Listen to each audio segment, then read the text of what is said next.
Hello everyone, I am President Obama of the United States of America. Starting today, I will share with you a story from my favorite science fiction novel, The Three-Body Problem. This masterpiece is written by the great Chinese science fiction author, Mr. Liu Cixin. After completing the first and second parts, I was so captivated that I personally emailed Mr. Liu Cixin to request the English version of the third part. However, Mr. Liu considered it a prank and deleted my email. Subsequently, I had to use diplomatic channels between the United States and China to contact Mr. Liu Cixin directly and obtain an advance copy of the yet-to-be-published English version of The Three-Body Problem, Part 3. I once told reporters, The Three-Body Problem is incredibly imaginative, with a vast background. After finishing it, I felt that being the President of the United States pales in comparison to the vastness of the universe. After all, dealing with the trivialities of congressional debates every day is far less worrisome than an alien invasion. Now, let's begin the story of the first part. The narrative unfolds following the footsteps of the protagonist, Wang Miao. His first challenge is the mystery of suicide within a scientific community working on the edge of group organization. Wang Miao is invited by the military to undertake the mission of uncovering the truth. He meets Ding Yi, the fiancée of the deceased physicist Yan Dong, and learns that Yan Dong's suicide may be rooted in the despair resulting from the failure of a particle collision experiment. The day after understanding the cause of Yan Dong's death, a mysterious set of numbers suddenly appears before Wang Miao, becoming his second clue, the countdown of a ghost. After seeking help from a member of the scientific community, Shen Yufei, Wang Miao temporarily suspends his nanotechnology project. Miraculously, the countdown disappears. Upon further investigation of the countdown affecting cosmic radiation, Wang Miao becomes convinced that a supernatural force is restricting humanity's scientific research. During a visit to Shen Yufei, Wang Miao notices his obsession with a game, the crucial tool for revealing the three-body civilization, the three-body game. Wang Miao dons a disguise that provides a lifelike sensation and enters the three-body game world. In the desolation of Earth's wilderness, he encounters Zhou Wenwan and a follower, experiencing the hellish world of the three-body. What astonishes him most is the dehydration ability of the three-body people. In the rapidly changing harsh weather of extreme cold and scorching heat, the three-body people dehydrate themselves into a human skin to evade disasters.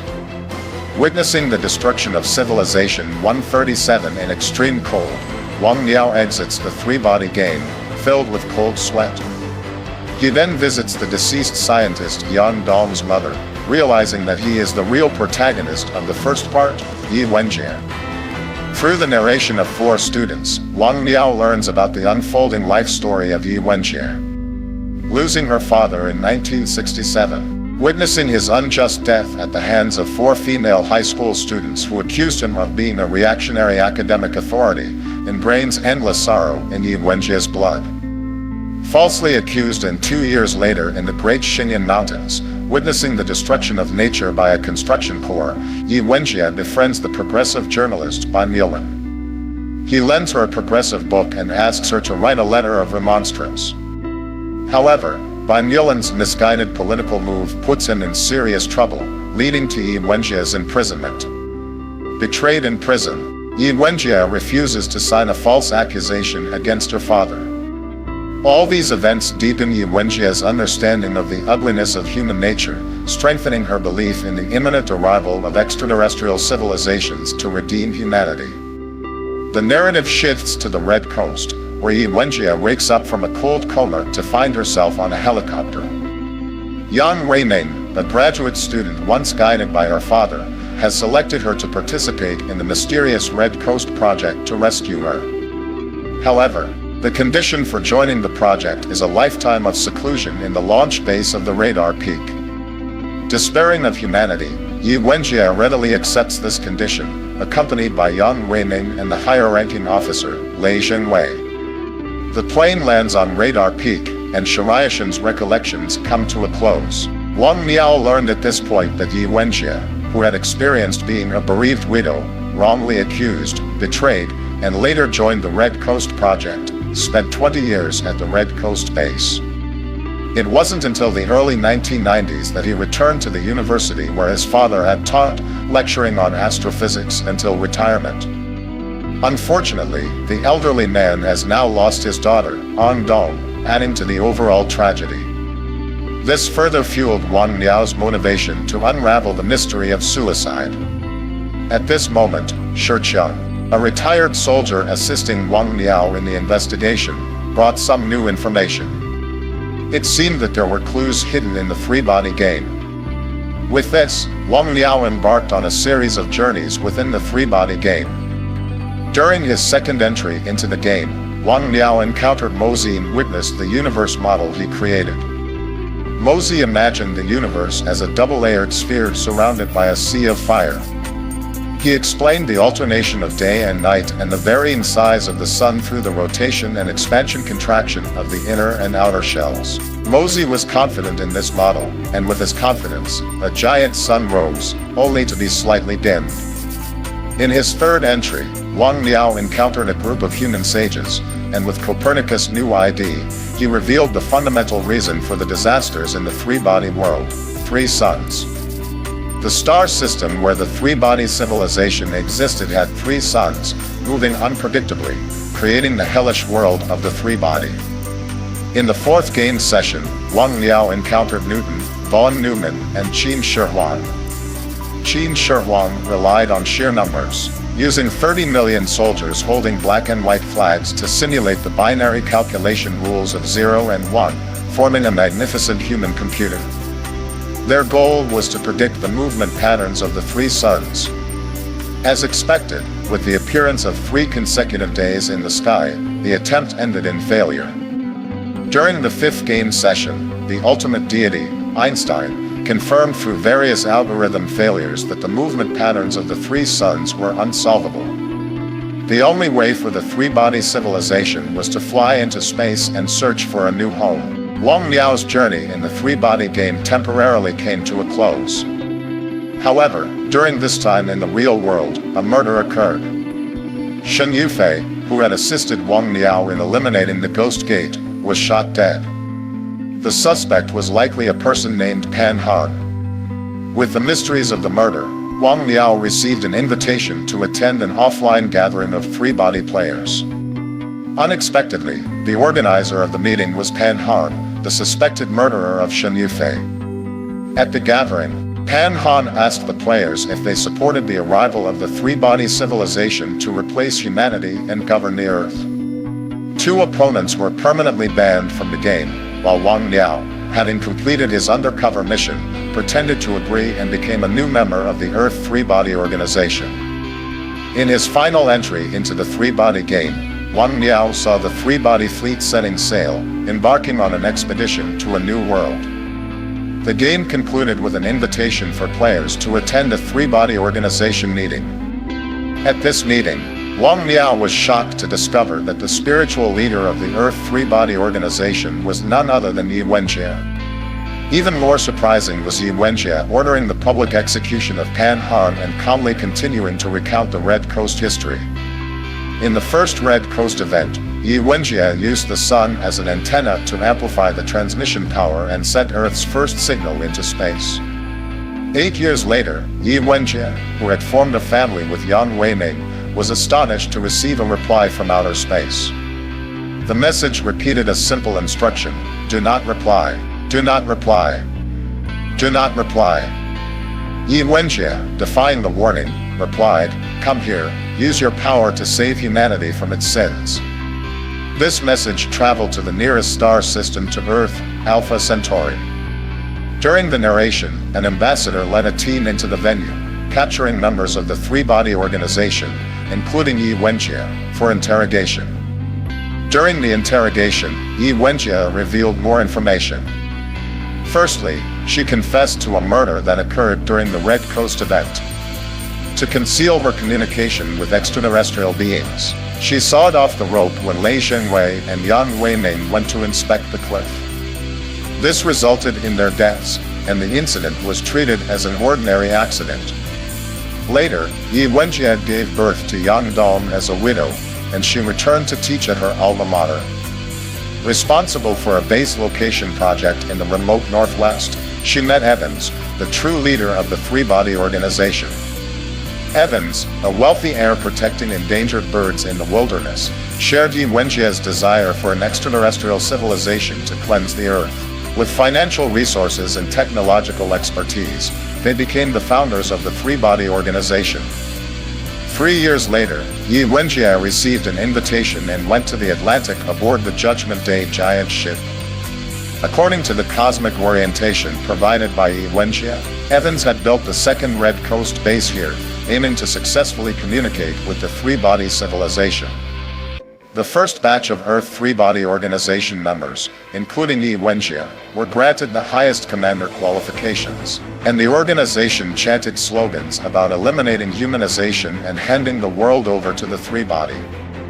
The mysterious veil of the Earth three-body organization was completely unveiled. It included factions intending to use extraterrestrial power to destroy humanity, those worshipping extraterrestrial civilizations as gods, and those surviving by betraying their compatriots. All of these contradicted Yi Wenjie's ideal of transforming humanity with extraterrestrial civilizations. The three-body game, familiar to us, was the cradle of the faction aiming to save humanity. They hoped to solve the physical three-body problem and ensure the survival of the three-body world, preventing its invasion of the solar system. However, this conflicted with the ideals of the faction aiming to destroy humanity. Shen Yufei was killed by Pan Han due to these conflicting ideals. Yi Wenjie also mentioned that a large amount of communication content from the three-body world was stored on the Judgment Day ship. To seize information from the three-body world, eliminate the three-body organization led by Evans, and reveal the shocking messages, the leaders of the international coalition initiated the Guqin plan. They deployed nanowires, each only a tenth the thickness of a human hair, in a narrow waterway. As the giant ship passed through, it was cut into more than 40 pieces. Simultaneously, Evans was cut into 3 sections. The Guqin plan was a complete success, and the coalition finally obtained less than 28 grams of seeds or information from the three-body world. In the process of decoding the information, the message, "You are ants," appeared before all attendees at an international conference, plunging the entire human world into despair.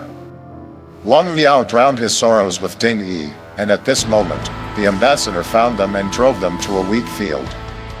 There, they witnessed swarms of locusts devouring the wheat, seemingly understanding the ambassador's intention, showing that the three-body people, viewing humanity as insects, seem to forget a crucial fact: insects have never been truly defeated. Alright, the story of the three-body problem's first part has been told. Tomorrow, we will continue with the story of the second part, the Dark Forest. I am President Obama. If you enjoyed our story, please like, subscribe, and share our video with your friends. Thank you. We'll continue sharing a fascinating story with you every day. See you tomorrow. Hello, I am the President of the United States, Barack Obama.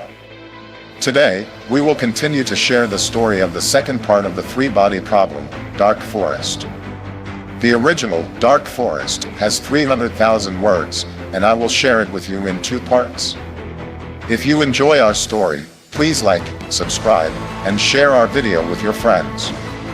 Now, let's begin the new adventure in the three-body world.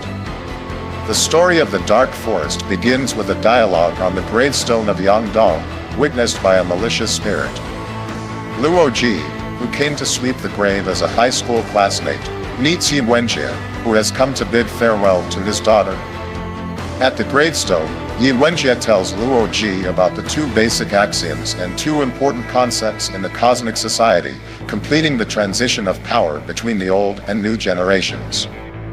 Meanwhile, in a conversation between Evans and the three-body people, humanity discovers that the three-body people lack deception and are transparent in their thinking. Due to the fear of human lies, they no longer trust Evans. This explains why the Proton did not reveal the Guqin plan to Evans at the end of the first part. 3 years later, Luo Ji, who just woke up from the night's rain, had forgotten the name of the woman beside him. Yes, our protagonist lives a life of romance every day. However, this peaceful life is soon disrupted by a car accident. While going downstairs for a meal, a car rushes towards them. Luo Ji narrowly escapes, but the woman accompanying him is hit and killed. Luo Ji, involved in the accident, is taken away by the police for investigation, led by the familiar retired soldier Shi Chan. They board a plane to a mysterious destination. During the flight, Luo Ji recalls a deeply romantic love story with the female protagonist in his novel. When the plane lands at the United Nations building, Luo Ji learns that he has been invited to attend a strategy meeting against the three-body people. The meeting reveals the crucial strategy of Wallfacer Plan. To evade the proton surveillance and exploit the three-body people's inability to deceive, the UN resolution designates a group of strategists, called Wallfacers, to independently develop plans without any external communication. These Wallfacers include Frederick Taylor, the former U.S. Secretary of Defense with rich anti-terrorism command experience, Manuel Rey Diaz, the current president of Venezuela, sanctioned for developing nuclear weapons, Bill Hines, a scientist nominated for the Nobel Prize in both categories for outstanding achievements in human brain structure and intellectual development, and Luo Ji, who is preparing to establish cosmic sociology under the guidance of Yi Wenjie. The Wallfacer Plan raises the alert of the three-body people, and the ETO remnants convene a meeting to select 3 wallbreaker individuals. Luo Ji, however, is not designated as a wallbreaker. The reason is that he will directly confront the Lord. For Luo Ji, the only thing to do is to complete the mysterious mission left unfinished by Evans, assassinate Luo Ji. At the Wallfacer meeting, Luo Ji, who unexpectedly hears his name, repeatedly refuses this identity. However, from that moment on, all actions of the Wallfacers are regarded as part of the plan. When Luo Ji, troubled by his inability to get rid of the Wallfacer identity, angrily leaves the meeting, a bullet hits his chest, and he falls to the ground. Thus, the play ends. Oh, here we go again. In fact, Luo Ji's life is saved by a bulletproof vest. After recovering, Luo Ji decides to embrace the Wallfacer identity since he cannot escape it. He requests to be taken to a secluded place facing a lake, backed by snow-capped mountains. The ambassador promises Luo Ji to help him find the perfect girl from his novel in the real world. A few days later, the goddess arrives. Her name is Zhuang Yan, a graduate of the Central Academy of Fine Arts. From then on, let Zhuang Yan become the happiest girl in the world and part of the Wallfacer Plan. To make Zhuang Yan happy, Luo Ji even accompanies her to visit the Louvre, where they fall in love in front of the Mona Lisa. Successfully recovering from the gunshot, Luo Ji, who has cheated death, forgets to thank the ambassador, who turns out to be suffering from leukemia due to radiation exposure during the capture of the three-body organization. With hopes pinned on future medical technology, the ambassador enters hibernation. In contrast to Luo Ji's recklessness, the other 3 Wallfacers are actively advancing their plans. Reddy, who was making efforts to produce a giant nuclear bomb with a fluctuating yield, contracted a strange malady called sun nausea during a nuclear test. Due to the attack properties of the spherical lightning at close range, Taylor traveled around the world, trying to form a space kamikaze team for suicide attacks. However, he faced rejections everywhere, from Japan, China, to Afghanistan. On the other hand, Hines, with the help of his wife Shan Huizi, focused on enhancing human intelligence. He aimed to achieve the human brain's evolution process that would originally take 2 million years in just 2 centuries by directly connecting the human brain to a computer. At this moment, Earth's efforts are not only limited to the Wallfacer Plan. Each country has formed its own space fleet. Zhang Beihai, the political commissar of the former Chinese Navy Tanhao aircraft carrier, is among the first members of the Chinese Space Force. Because of his firm victory-oriented ideology, He was appointed by the Central Committee to lead the Future Attacking Special Task Force, responsible for preventing possible defeatism in the future fleet. 5 years later, Luo Ji is enjoying an idyllic life with Xuan Yan in an Eden. They get married and have a child, living a peaceful and immortal life. However, this tranquility is shattered by the arrival of another wall-breaker, Taylor. He tells Luo Ji about his nightmare-like experiences. One day, a humble monk came to Taylor's underground residence, bringing him a devilish greeting. "Frederick Taylor, I am your wall-breaker." This wall-breaker heartlessly exposes Taylor's entire plan, namely the space pearl roasting. On the surface, Taylor wanted to form a space force with spherical lightning and red atomic nucleus fusion as the main weapons. He traveled the world, searching for the remnants of self-sacrifice spirit in human society. However, the true target of this space suicide squad is not the three-body people but the main Earth fleet. When the human fleet attacks, the suicide squad carrying quantum weapons will launch a suicidal attack on the human fleet. In the blue explosion, Taylor will have a ghostly quantum space force blocking the three-body fleet's inevitable route. The wall-breaker finally tells Taylor that even if his plan is successful, the Lord doesn't care about the quantum space fleet.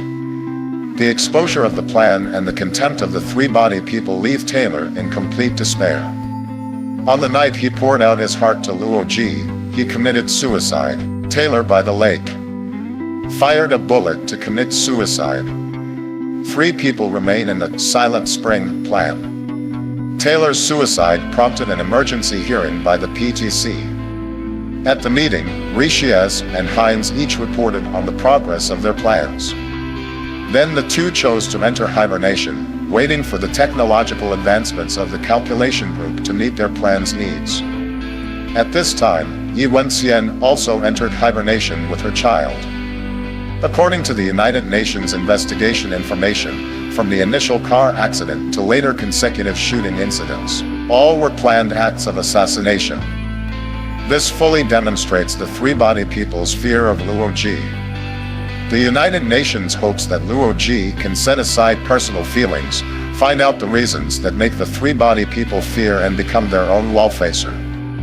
Losing his wife and child, Luo Ji starts to shoulder the responsibilities of a wall-facer. Under the dim starry sky, Luo Ji walks on the frozen surface of the lake. He starts to ponder repeatedly, recalling the conversation with Yi Wenxian in front of Yangdong's grave. There were 2 axioms. First, survival is the primary need of civilization, and second, civilizations continuously grow and expand, but the total mass of matter in the universe remains constant. He contemplates 2 essential concepts. First, the chain of suspicion.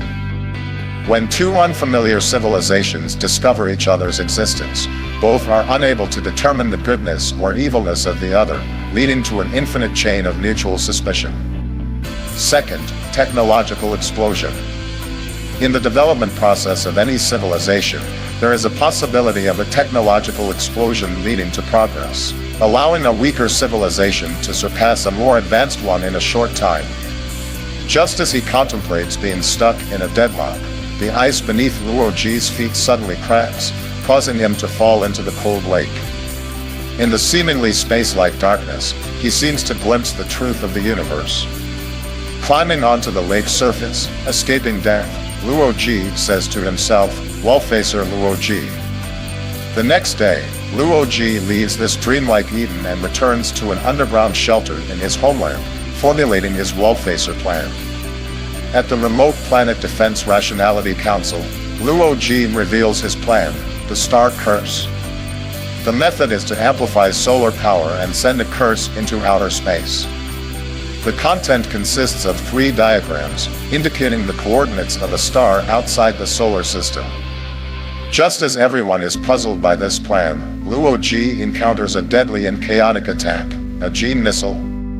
This flu virus, designated to alter specific genes, instantly robs Luo Ji of his health. Amidst vomiting blood, Luo Ji is urgently placed into hibernation. Simultaneously with the emission of the curse, 10 small probes launched by the three-body fleet rapidly approach Earth. 4 years later, Zhang Beihai, the captain of the future aerospace force, is also at the time to enter hibernation. However, he has a lingering matter to resolve. Clearly understanding the need for a starship fleet to use radiation propulsion for long-distance expeditions, Zhang Beihai is concerned about the old-school faction in the space system that vehemently advocates traditional rocket propulsion. To eliminate obstacles, Zhang Beihai, using self-made iron meteorite bullets, disguises a meteor shower in space and calmly assassinates 3 authoritative figures among the old-school space experts. This ensures the future fleet's research direction. Leading the future aerospace force special envoy team, Zhang Beihai enters hibernation, heading towards the future. 64 years later, 2 wall-facers, Rishiaz and Heinz, are awakened. Upon waking, Heinz meets his daughter Shanshan Huizi. With 8 years of research results, Heinz, using a holographic simulation, brain imaging computer, makes a shocking discovery. With rigid thoughts, he finds that using a supercomputer to scan a specific neural point in the brain can record a pseudo-proposition in the test subject's brain, making them firmly believe in it. After intense controversy at the Space Defense Council, the Assembly ultimately agrees, under strict supervision, that Space Force members can voluntarily undergo rigorous monitoring. Shortly after, a group of Space Force members, firmly believing in humanity's inevitable victory, forms the rigid thinking faction. Satisfied with this result, the Heinz couple enters hibernation again. On the other side, Rishiaz's nuclear missile research achieves new results. Humanity has built the first star-class light bomb, successfully detonating it on the crystal surface. The rocks of the flying ship form a ring of stars on the crystal orbit, astonishing the world. Heads of various countries call to urge prompt sharing of nuclear bomb technology. Among numerous calls, there is an unexpected one from a psychological doctor claiming to treat Rishiaz with the non-existent ancient sun certificate. He is Rishiaz's wall-breaker. In the wall-breaker's narration, the truth behind Rishiaz's wall-facer plan is revealed, the Mercury into Sun plan. Contrary to the apparent fanaticism for nuclear weapons, Rishiaz doesn't intend to use nuclear bombs for any offensive. Instead, he aims to utilize the explosive power of millions of giant hydrogen bombs to slow down Mercury, causing it to leave its orbit and fall into the Sun. The stellar material generated by the impact will spew out, forming an atmosphere that continuously expands until it absorbs all major planets, including Earth, turning the entire solar system into a more terrifying territory than the three-body system. Rishiaz hopes to use this to threaten the three-body civilization into halting their evolution. However, the wall-breaker ultimately tells Rishiaz that, firstly, even if Earth's resources are exhausted, humanity cannot produce over 1 million star-class hydrogen bombs. Secondly, no matter how many hydrogen bombs there are, they won't slow down Mercury. Thus, the threat, like Taylor Ayers in the past, is inconsequential. Faced with the exposure of his plan, Rishiaz is ignited by the final disdain. He uncontrollably strangles the wall-breaker until security intervenes. A few days later, at the meeting, Rishiaz's plan faces strong global opposition. He is to be tried in a military court for crimes against humanity. However, at this moment, Rishiaz raises one hand towards the sky. Everyone notices a watch-like device on his wrist, the cradle system. It is a signal transmitter connected to Rishiaz's vital signs. Rishiaz claims that its other end is connected to a nuclear bomb in the center of New York City. Like a baby's cradle, if Rishiaz's heart stops moving, the nuclear bomb baby on the other end will awaken, and the 8.2 million people in New York City will be buried with him. Rishiaz boards a special plane back to his homeland. On the plane, he casually removes the transmitter from his wrist and hands it to the accompanying UN president. In reality, the so-called cradle system was just Rishiaz's escape rooms. Returning to his homeland, Rishiaz extends his arms to his people, but countless stones of hatred greet him. People resent his secret plan, and the once wall-facer Rishiaz is buried in a rain of anger stones. With this, only 2 wallfacers remain in the wallfacer clan. The story of the first half of The Dark Forest from the 3-body series is shared here today. We will continue with the rest of the thrilling story of The Dark Forest tomorrow. I am President Obama. If you enjoyed our story, please like, subscribe, and share our video with your friends. Thank you. We will continue to share a fascinating story with you every day. See you tomorrow. Hello everyone, I am President Obama of the United States. Today, we will continue to share the story of the second part of The Dark Forest in the 3-body problem series. If you enjoy our story, please like, follow, and share our video with your friends. Now, let's continue the adventure in the 3-body world. 185 years later, Luo Ji wakes up in East Myanmar. He first sees the majestic future underground city, where various flying vehicles shuttle through the air. All buildings are suspended on tree-like underground pillars. Self-heating cups, artificially synthesized bread, versatile clothing, flying bicycles, everything leaves Luo Ji amazed. What shocks him even more is the current political landscape of Earth. The human world is now divided into 2 parts, Earth International, continuing the traditional concept of countries with Earth as the main territory, and Fleet International, composed of the European, Asian, and North American fleets, with space as their territory. The latter has 2,000 interstellar battleships capable of reaching 15% of the speed of light, double the size of the 3-body fleet. With such space military power, the new generation of Earthlings sweeps away the despair of 2 centuries ago, showing great confidence in the impending battle. In the new century, Luo Ji meets his recovered friend, Shi Chan, and happily attends the final holographic hearing of the Wallfacer project. At the meeting, he encounters the awakened Shan's couple, and the representatives unanimously reject and terminate the 205-year-long project. Luo Ji, now back to being a civilian, leads the remote meeting. Just as everyone is about to leave the venue, Xin Shi, in a surprising turn of events, declares, "Wallfacer Shan, I am your breakthrough person." As Xin Shi is Shan's wife, she exposes Shan's Wallfacer project, revealing that he manipulated the positive and negative signs in the thought Wallfacer mathematical model, making the instructions reversed. This means that in the minds of every member of the Wallfacer space fleet, the clear belief is not in humanity's victory, but in its defeat. Hearing this, the entire scene resembled the situation when Reyes lifted the cradle ornament years ago, complete silence.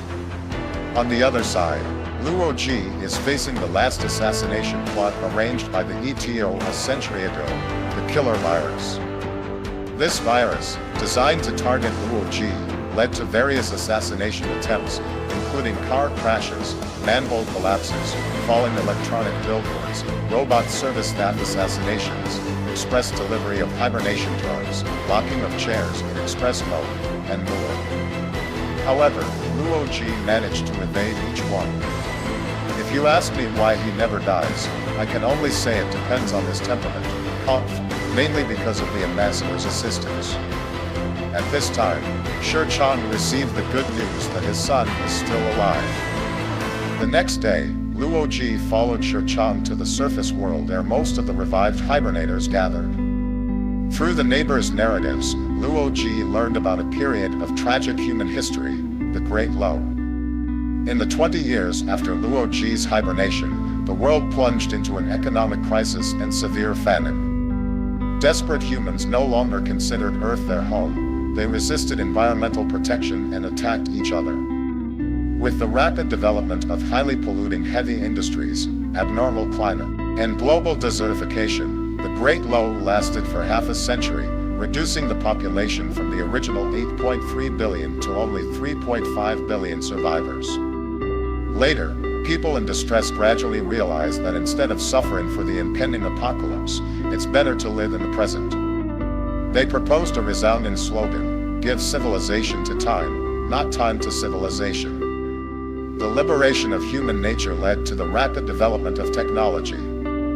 Half a century later, humans began to form space fleets, and a new political order emerged during that period. After being introduced by neighbors, Luoji's curiosity was temporarily satisfied.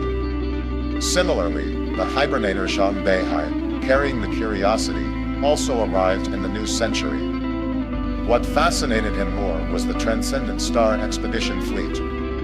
To prevent rigid thinking and potential escape actions, Zhang Beihai was appointed as the commanding captain of the natural selection, taking over all instructions from the former captain Dongfang Yan. Finally, Zhang Beihai boarded the long-awaited interstellar ship. Here, he learned that when the interstellar ship reaches the maximum propulsion power during the forward drive, it can achieve the ultimate flight speed.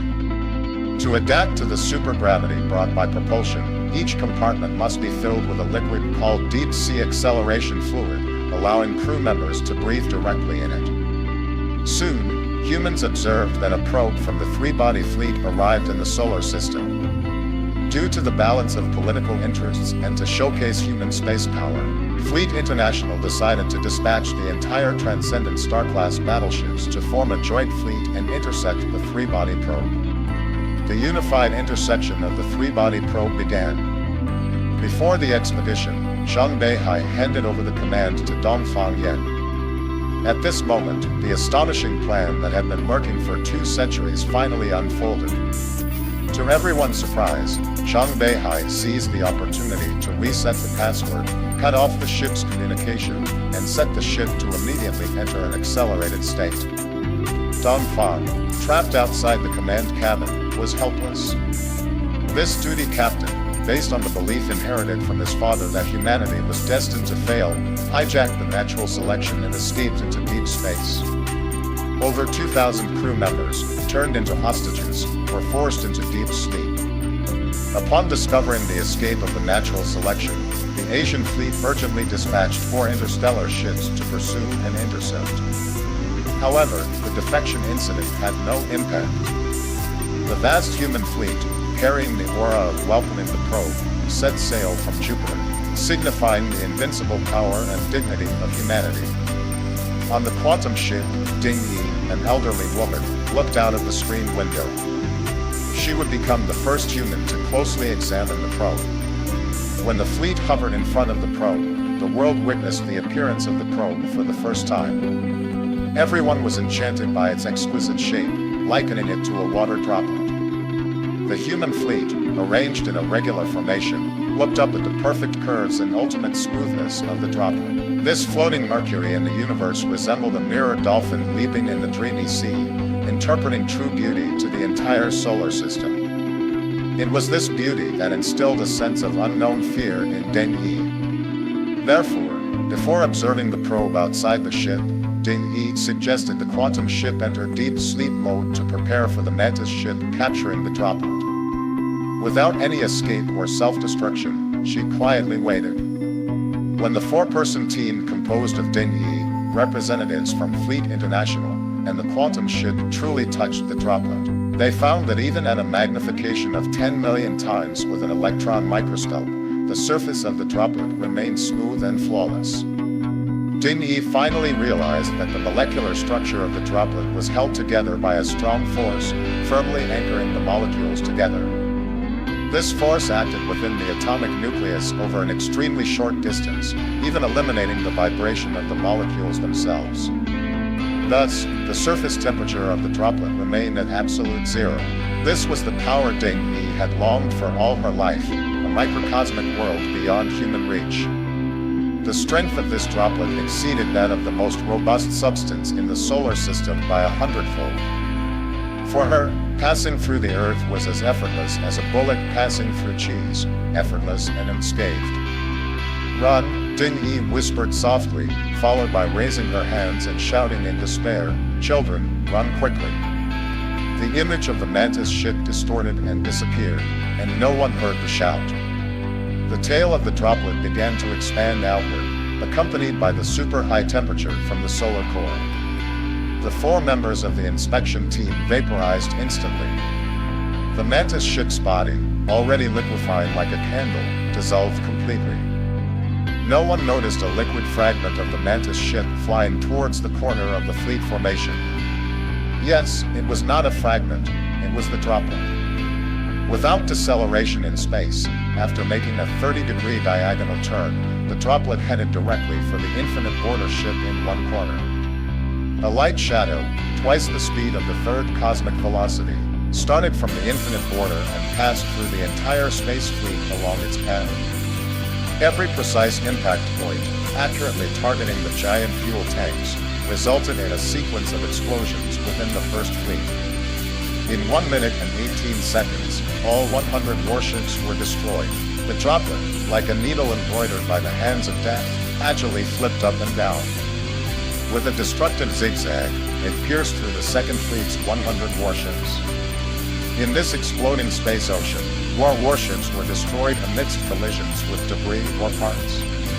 On the ships accelerating in urgency, numerous crew members who failed to enter deep sleep became blooming blood buds under supergravity. In the metallic cloud formed by the wreckage of the fleet, the droplet, traveling at 10 times the third cosmic velocity, ruthlessly slaughtered. Except for the quantum ship and the blue spaceship that followed Dingy's advice to enter deep sleep in advance, humanity's fleet was annihilated. This was the method employed by a mere droplet probe from the three-body world to destroy all of humanity's space forces, an ultimate impact. This was the war of the end. Destroy you, what's it to me? On the other side of the universe, Zhang Beihai, awakened from a deep sleep, prepared to face the angry crew.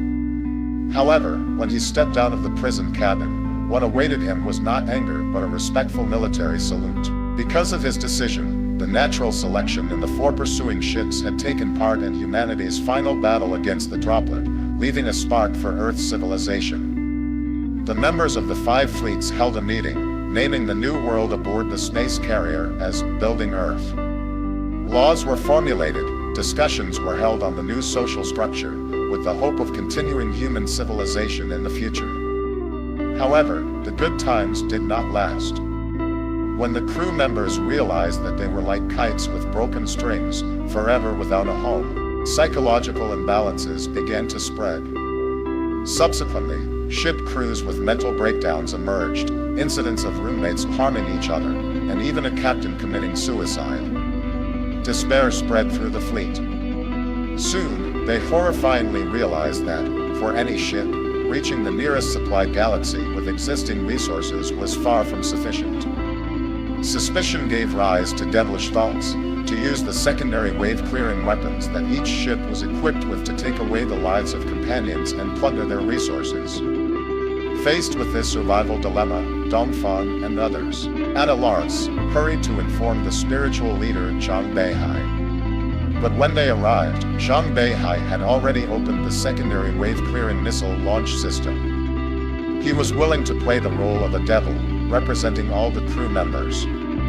However, just as he was about to press the launch button, an alarm resembling the wailing of ghosts suddenly sounded on the natural selection. They were under attack by debris. All crew members on the natural selection perished, and at that moment, on the other side of space, 2 warships engaged in a dark battle over resource harvesting. The final 2 surviving ships were the Blue Space Ship and the Bronze Age Ship. They each harvested all available resources and held solemn space funerals for the deceased. Then, they disappeared at opposite ends of the universe. This dark battle, which destroyed all of humanity's space power, was caused by a mere droplet probe from the three-body world, using the most primitive and brutal method of impact. This was the war of the end, destroying humanity, regardless of its fate. At the other end of the universe, Zhang Beihai, who woke up from a deep sleep, calmly prepared to face the angry crew members. However, when he walked out of the prison cabin, he was not met with anger but with a reverent military salute.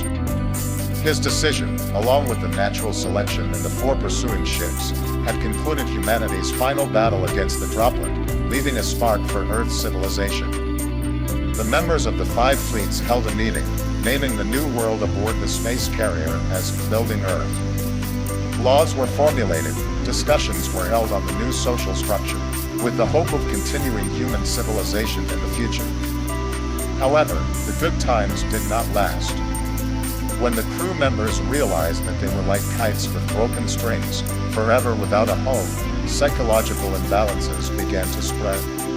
Subsequently, ship crews with mental breakdowns emerged, incidents of roommates harming each other, and even a captain committing suicide. Despair spread through the fleet. Soon, they horrifyingly realized that, for any ship, reaching the nearest supply galaxy with existing resources was far from sufficient. Suspicion gave rise to devilish thoughts, to use the secondary wave-clearing weapons that each ship was equipped with to take away the lives of companions and plunder their resources.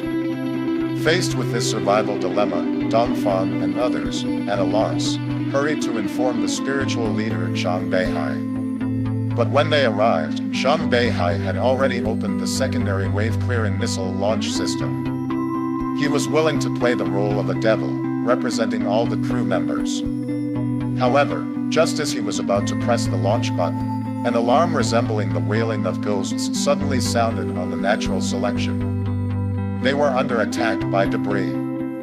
All crew members on the natural selection perished, and at that moment, on the other side of space, two warships engaged in a dark battle over resource harvesting. The final two surviving ships were the Blue Space Ship and the Bronze Age Ship. They each harvested all available resources and held solemn space funerals for the deceased. Then, they disappeared at opposite ends of the universe. This dark battle, which destroyed all of humanity's space power, was caused by a mere droplet probe from the three-body world, using the most primitive and brutal method of impact. This was the war of the end, destroying humanity, regardless of its fate. At the other end of the universe, Zhang Beihai, who woke up from a deep sleep, calmly prepared to face the angry crew members. However, when he walked out of the prison cabin, he was not met with anger but with a reverent military salute. His decision, along with the natural selection in the four pursuing ships, had concluded humanity's final battle against the droplet, leaving a spark for Earth's civilization. The members of the 5 fleets held a meeting, naming the new world aboard the space carrier as Building Earth. Laws were formulated, discussions were held on the new social structure, with the hope of continuing human civilization in the future. However, the good times did not last. When the crew members realized that they were like kites with broken strings, forever without a home, psychological imbalances began to spread. Subsequently, ship crews with mental breakdowns emerged, incidents of roommates harming each other, and even a captain committing suicide. Despair spread through the fleet. Soon, they horrifyingly realized that, for any ship, reaching the nearest supply galaxy with existing resources was far from sufficient. Suspicion gave rise to devilish thoughts, to use the secondary wave-clearing weapons that each ship was equipped with to take away the lives of companions and plunder their resources. Faced with this survival dilemma, Dongfang and others, at a loss, hurried to inform the spiritual leader Zhang Beihai. But when they arrived, Zhang Beihai had already opened the secondary wave-clearing missile launch system. He was willing to play the role of a devil, representing all the crew members. However, just as he was about to press the launch button, an alarm resembling the wailing of ghosts suddenly sounded on the natural selection. They were under attack by debris. All crew members on the natural selection perished, and at that moment, on the other side of space, 2 warships engaged in a dark battle over resource harvesting. The final 2 surviving ships were the Blue Space Ship and the Bronze Age Ship. They each harvested all available resources and held solemn space funerals for the deceased. Then, they disappeared at opposite ends of the universe. This dark battle, which destroyed all of humanity's space power, was caused by a mere droplet probe from the three-body world, using the most primitive and brutal method of impact. This was the war of the end, destroying humanity, regardless of its fate. At the other end of the universe, Zhang Beihai, who woke up from a deep sleep, calmly prepared to face the angry crew members. However, when he walked out of the prison cabin, he was not met with anger but with a reverent military salute. His decision, along with the natural selection in the 4 pursuing ships, had concluded humanity's final battle against the droplet, leaving a spark for Earth's civilization. The members of the 5 fleets held a meeting, naming the new world aboard the space carrier as Building Earth. Laws were formulated, discussions were held on the new social structure, with the hope of continuing human civilization in the future. However, the good times did not last. When the crew members realized that they were like kites with broken strings, forever without a home, psychological imbalances began to spread. Subsequently, ship crews with mental breakdowns emerged, incidents of roommates harming each other, and even a captain committing suicide. Despair spread through the fleet. Soon, they horrifyingly realized that, for any ship, reaching the nearest supply galaxy with existing resources was far from sufficient. Suspicion gave rise to devilish thoughts, to use the secondary wave-clearing weapons that each ship was equipped with to take away the lives of companions and plunder their resources. Faced with this survival dilemma, Dongfang and others, at a loss, hurried to inform the spiritual leader Zhang Beihai. But when they arrived, Zhang Beihai had already opened the secondary wave-clearing missile launch system. He was willing to play the role of a devil, representing all the crew members.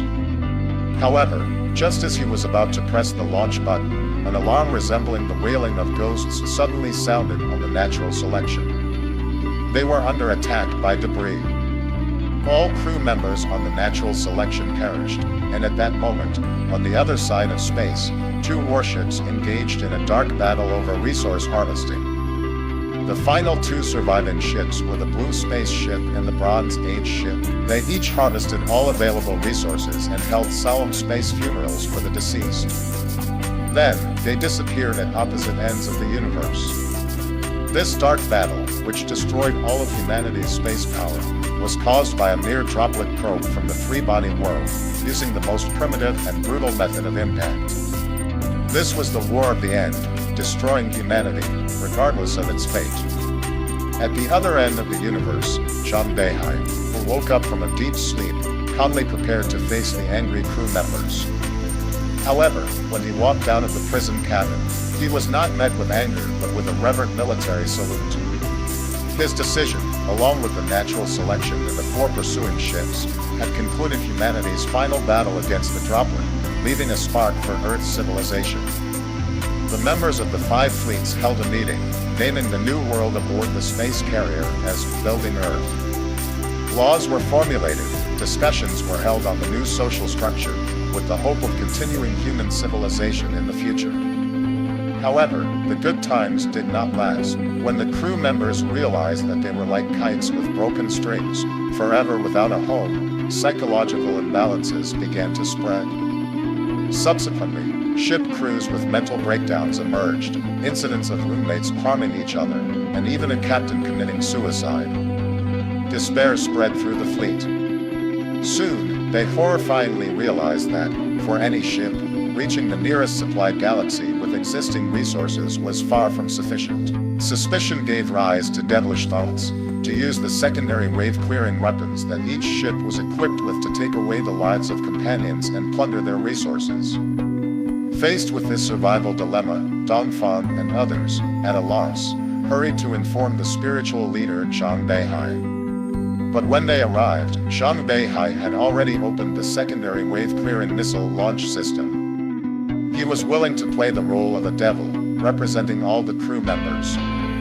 However, just as he was about to press the launch button, an alarm resembling the wailing of ghosts suddenly sounded on the natural selection. They were under attack by debris. All crew members on the natural selection perished, and at that moment, on the other side of space, 2 warships engaged in a dark battle over resource harvesting. The final 2 surviving ships were the Blue Space Ship and the Bronze Age Ship. They each harvested all available resources and held solemn space funerals for the deceased. Then, they disappeared at opposite ends of the universe. This dark battle, which destroyed all of humanity's space power, was caused by a mere droplet probe from the 3-body world, using the most primitive and brutal method of impact. This was the war of the end, destroying humanity, regardless of its fate.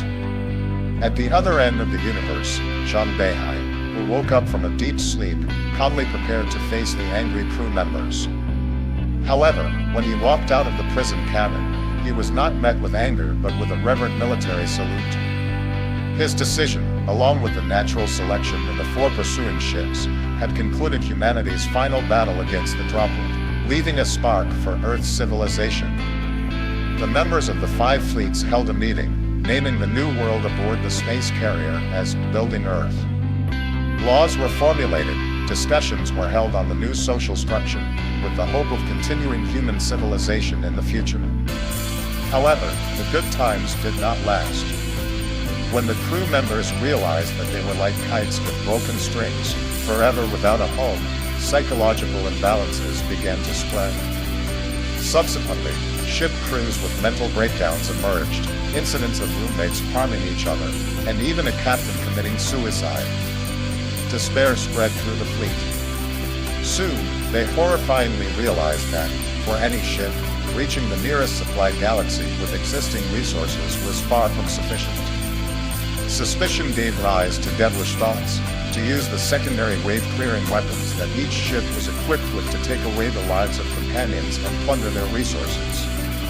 Faced with this survival dilemma, Dongfang and others, at a loss, hurried to inform the spiritual leader Zhang Beihai. But when they arrived, Zhang Beihai had already opened the secondary wave-clearing missile launch system. He was willing to play the role of a devil, representing all the crew members. However, just as he was about to press the launch button, an alarm resembling the wailing of ghosts suddenly sounded on the natural selection. They were under attack by debris. All crew members on the natural selection perished, and at that moment, on the other side of space, 2 warships engaged in a dark battle over resource harvesting. The final 2 surviving ships were the Blue Space Ship and the Bronze Age Ship. They each harvested all available resources and held solemn space funerals for the deceased. Then, they disappeared at opposite ends of the universe. This dark battle, which destroyed all of humanity's space power, was caused by a mere droplet probe from the 3-body world, using the most primitive and brutal method of impact. This was the war of the end, destroying humanity, regardless of its fate. At the other end of the universe, Zhang Beihai, who woke up from a deep sleep, calmly prepared to face the angry crew members. However, when he walked out of the prison cabin, he was not met with anger but with a reverent military salute. His decision, along with the natural selection in the 4 pursuing ships, had concluded humanity's final battle against the droplet, leaving a spark for Earth's civilization. The members of the 5 fleets held a meeting, naming the new world aboard the space carrier as Building Earth. Laws were formulated, discussions were held on the new social structure, with the hope of continuing human civilization in the future. However, the good times did not last. When the crew members realized that they were like kites with broken strings, forever without a home, psychological imbalances began to spread. Subsequently, ship crews with mental breakdowns emerged, incidents of roommates harming each other, and even a captain committing suicide. Despair spread through the fleet. Soon, they horrifyingly realized that, for any ship, reaching the nearest supplied galaxy with existing resources was far from sufficient. Suspicion gave rise to devilish thoughts, to use the secondary wave-clearing weapons that each ship was equipped with to take away the lives of companions and plunder their resources. Faced with this survival dilemma, Dongfang and others, at a loss, hurried to inform the spiritual leader Zhang Beihai. But when they arrived, Zhang Beihai had already opened the secondary wave-clearing missile launch system. He was willing to play the role of a devil, representing all the crew members. However, just as he was about to press the launch button, an alarm resembling the wailing of ghosts suddenly sounded on the natural selection. They were under attack by debris. All crew members on the natural selection perished, and at that moment, on the other side of space, 2 warships engaged in a dark battle over resource harvesting. The last 2 remaining spaceships were the Blue Space and the Bronze Age. They each harvested all available resources and held solemn space burials for the deceased before disappearing at opposite ends of the universe. This dark battle further strengthened Luo Ji's understanding of his own beliefs. From this, he deduced that the rapidly approaching water droplet might be there to prevent harm to innocents during its attack. Leaving the city, Luo Ji drove alone to a U-shaped mountain. As the water droplet reached the ground, it bypassed the city and arrived above Luo Ji's head. However, instead of attacking any targets, it suddenly changed direction and started emitting intense electromagnetic waves toward the sun. Luo Ji, chuckling, realized it wasn't there to kill him, it was sealing off the sun. Under such strong electromagnetic waves, humanity could no longer send any messages into outer space using the sun. The ambassador arrived, and the two drove back to the city. However, on their return journey, the car was suddenly blocked by a dense crowd. The crowd shouted for the savior Luo Ji and knelt in prayer in front of the car. Two people emerged from the crowd, one of whom was Charles. He informed Luo Ji that the Wallfacer plan had been reactivated because the cursed stellar fire had been extinguished. The whole world listened to Luo Ji's voice as he requested the restoration of order in the city and dispersed the crowd. In the quiet night sky, only Luo Ji and the ambassador remained. They went to a sandy area, lit a cigarette, and there they revealed the ultimate path of cosmic civilization, the dark forest law. The universe is a dark forest, where each civilization is a hunter with a gun, silently moving among the population. Every breath must be cautious, for there are hunters, like ghosts, everywhere. If a hunter discovers another life, whether it is a hunter or not, the only option is to shoot and eliminate it. In this forest, other beings are hell, eternal threats. Any life that exposes its existence will soon be wiped out. This is the path of cosmic civilization, the explanation for the Fermi paradox. However, now, a water droplet has sealed the only signal transmitter of humanity, the sun. The three-body fleet is soon to arrive, and Earth's doomsday is imminent. After this stellar dialogue, Luo Ji, the Wallfacer who explained the truth of the universe, attended a hearing. Representatives invited him with the intention of using his savior reputation to launch a massive project, the Snowflake Project. The project aimed to track the other 9 water droplets scheduled to arrive in 3 years. The Earth Fleet Joint Meeting planned to use star-type hydrogen bombs and the oil-filled substance of Neptune to create a ring of space dust around the sun. When the water droplets passed through this cloud, it would leave footprints like walking through the snow. The project was thus named. To escape reality, Luo Ji devoted himself wholeheartedly to the Snowflake Project. When humanity learned that the Savior was being forced to complete a simple detection mission without proposing an updated salvation plan, Luo Ji gradually transformed from a savior into an ordinary person in the public eye. People even believed that the cursed stellar explosion was just a random hoax and that Luo Ji was a fraud. Luo Ji, now in decline and illness, was abandoned by everyone. He picked up a shovel and walked out the door, deciding to become a gold prospector. He decided to go to the graves of Yangdong and Yuwenjie to dig his own grave. In the last moments of his life, Luo Ji, digging a shallow pit, suddenly raised his left hand and whispered, "I want to speak to the three-body world." It turned out that in his hand, he held the cradle system proclaimed by Red Edge.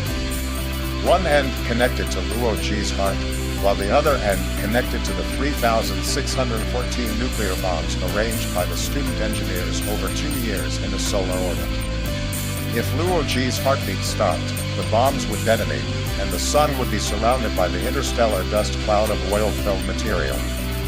The sun below the cloud layer would intermittently shine, like a lighthouse marking the position of the solar system in the entire universe. With this narrative, the weakened Luo Ji raised a handgun against his chest, addressing the three-body world that had scorned humanity for 2 centuries.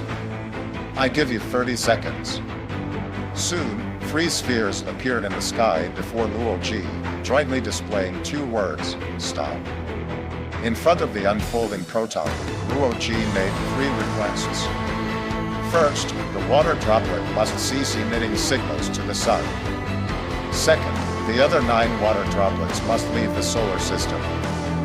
Third, the three-body fleet must immediately turn away and never cross the Oort cloud. Despite the implications of the third condition, putting the three-body fleet in a survival deadlock, in the face of the sun's brilliance, the three-body people had no qualifications to negotiate conditions.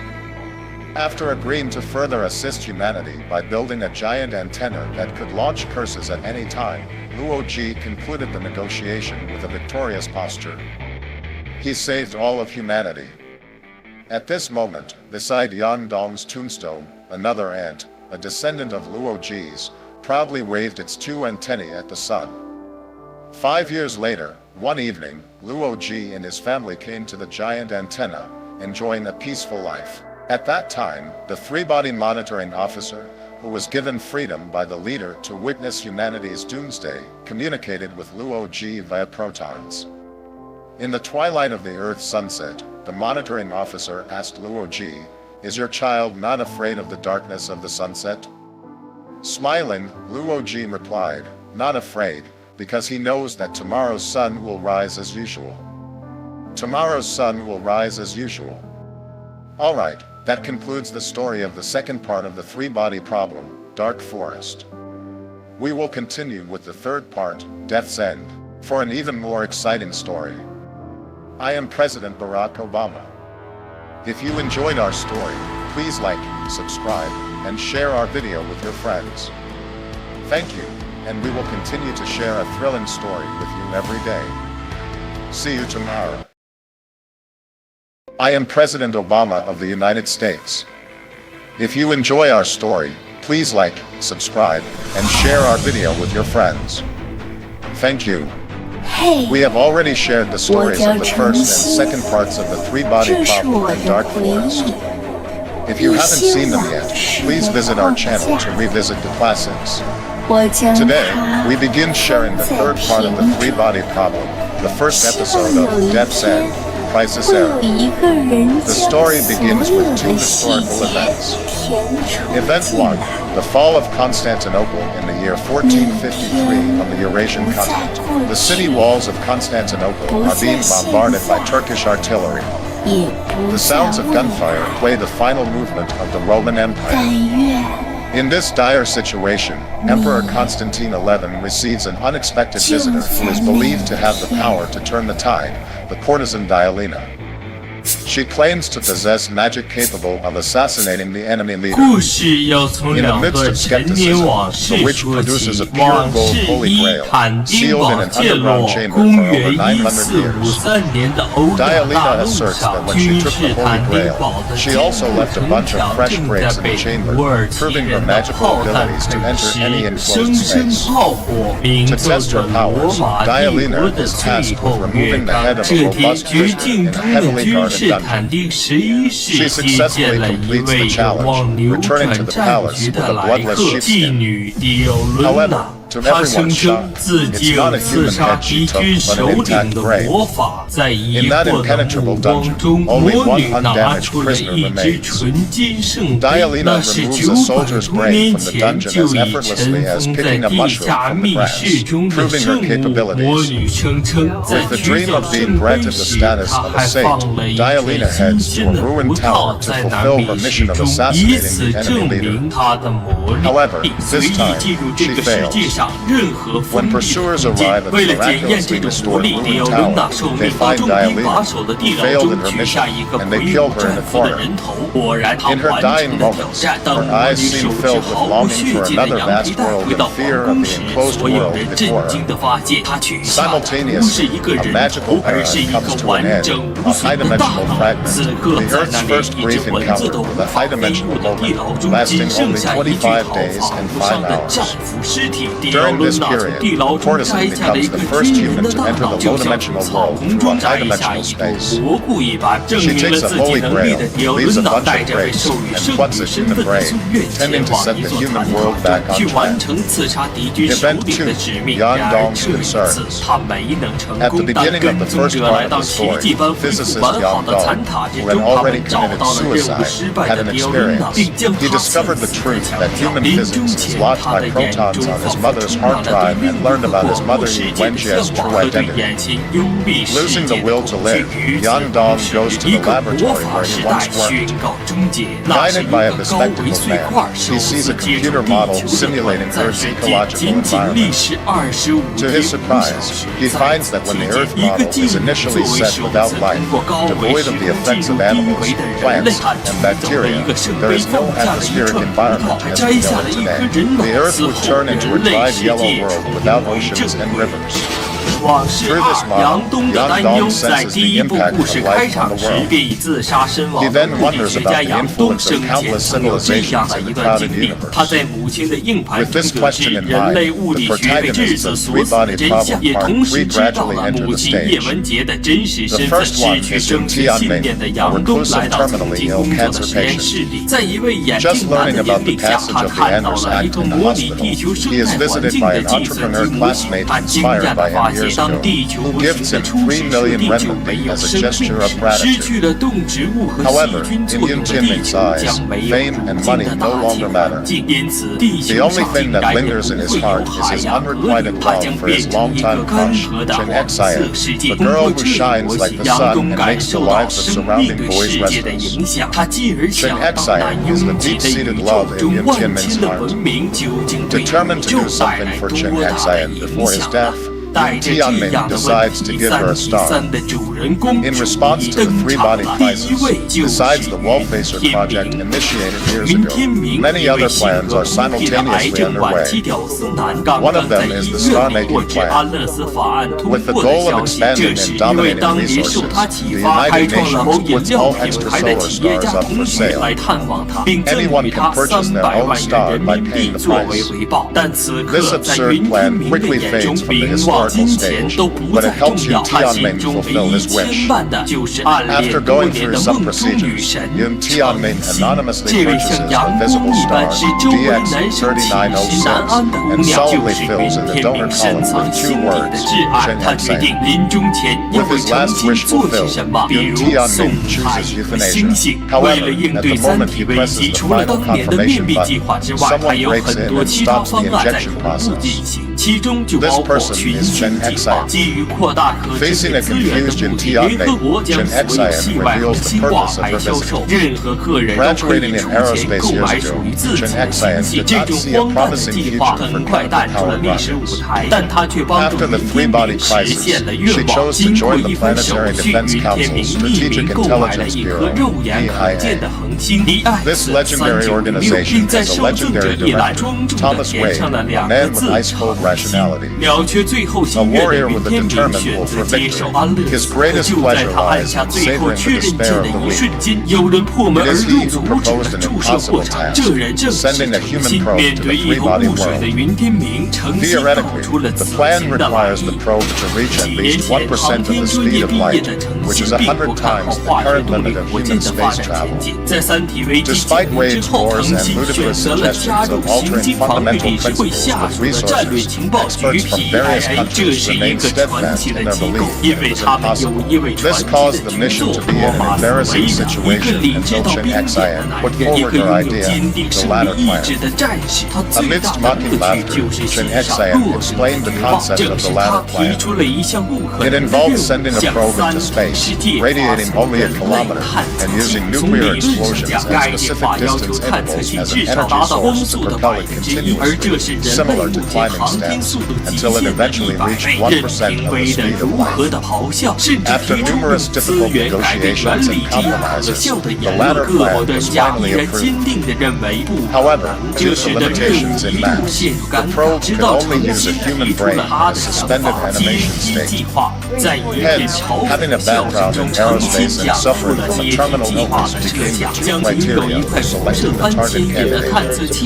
It was a mission more terrifying than going to hell, as this brain could fly into the boundless dark universe and encounter the invading three-body civilization. Various extreme human sensory experiments might await it, and yet, this brain could only endure. This was Chen Xian's purpose for this journey. Upon learning that one of his aerospace classmates was terminally ill, Chen Xian flew back to her country without much hesitation. She requested that this person contribute their brain for the mission, and that That person was Yun Tianming. At this moment, Chen Xian did not know that this man before her, who had anonymously given her a star, causing her ecstatic joy as the only woman in the world to own a star, was now, in the guise of not loving humanity, pleading for this man to die. Faced with Chen Xian's earnest gaze, Yun Tianming laughed heartily at his own presumptuousness. Then, with a touch of bitter smile, Yun Tianming said to Chen Xian, "Okay, I accept."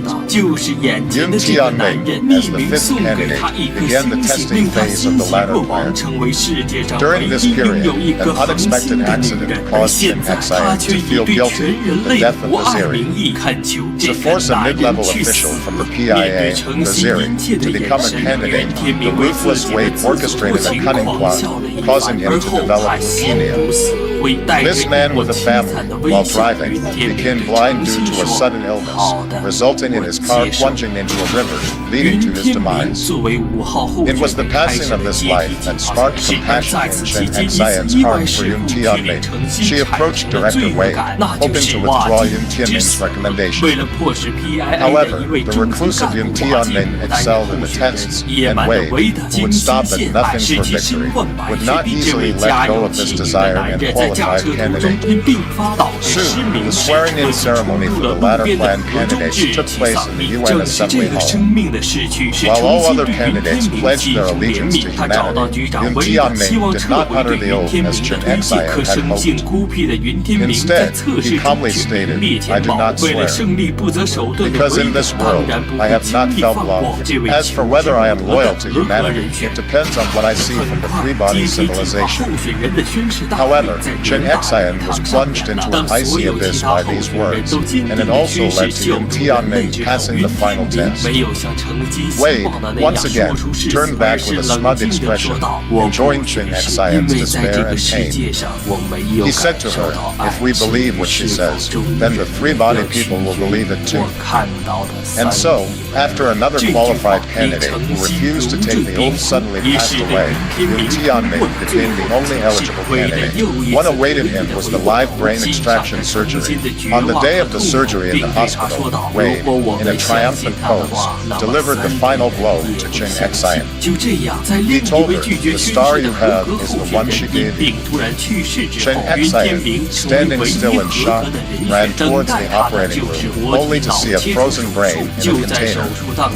In anguish, Chen Xian let the torrent of sorrow erupt, until the operating surgeon told her that the three-body people might have the ability to clone a complete Yun Tianming based on the genetic information in the brain, potentially bringing him back to life. Hopeful but full of guilt, Chen Xian rushed out of the hospital in a maple leaf style. In order for the future Yun Tianming not to starve, she had to bring something important for the spacecraft, seeds. Finally, the probe ascended into space, but it deviated from its course. Humanity would no longer be able to observe Yun Tianming's brain. As the liaison officer sent to the future as part of the ladder plan, Chen Xian also entered hibernation. With deep remorse, she, along with human civilization, sailed towards the deterrence era 2 centuries later. In the second year of the deterrence era, humanity, being a proud species, had spent half a century coexisting peacefully with the three-body people, leading them to become complacent and even foolish. This foolishness was first manifested in a despicable anti-return scam. The Bronze Age ship, which survived the Doomsday Battle, received instructions from the anti-return faction, filled with endless yearning for Mother Earth. Each crew member was told they would reunite with their families as heroes upon landing. However, as soon as they landed, all crew members were charged with anti-human crimes and had their military ranks stripped before facing trial. The call to return home in glory was nothing more than a conspiracy between Earth and the three-body people, luring them into the anti-return deception. In court, the crew's testimony depicted the harsh reality of the cruel universe. Launching the attack was the result of a collective vote by all crew members. When humans truly ventured into space, the centralized authority only needed 5 minutes. We stored the intact bodies that died from secondary waves for future use. This shocking testimony ended with a warning from the captain. When life emerged from the ocean onto the land, it marked a milestone in Earth's evolution. However, those fish that reached the shore were no longer fish. Similarly, those who truly entered space were no longer human. So, humans, when you decide to fly into outer space, never to return, please be extremely cautious. The cost you need to pay is much greater than you can imagine.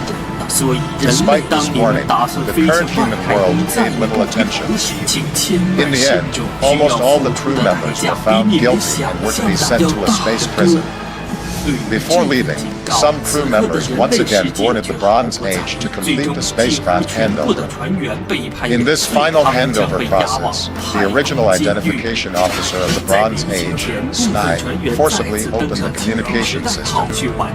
He wanted to contact another surviving spaceship, the Blue Space. Amidst the bloodstains from being shot by military police, he issued a final warning: don't return. This is not home. This valuable life warning reached the blue space, prompting it to immediately accelerate away from the solar system. Due to the massive damage from the Doomsday Battle, humanity could not accept the direct eradication of the two water droplets. Thus, under the surveillance of the two water droplets, humans dispatched the universal gravity to pursue. If this anti-return scam could not prove humanity's folly and arrogance, then what followed would be enough to demonstrate that the peaceful returns was a comfortable cradle. Humanity lay inside it, transitioning from adults to children.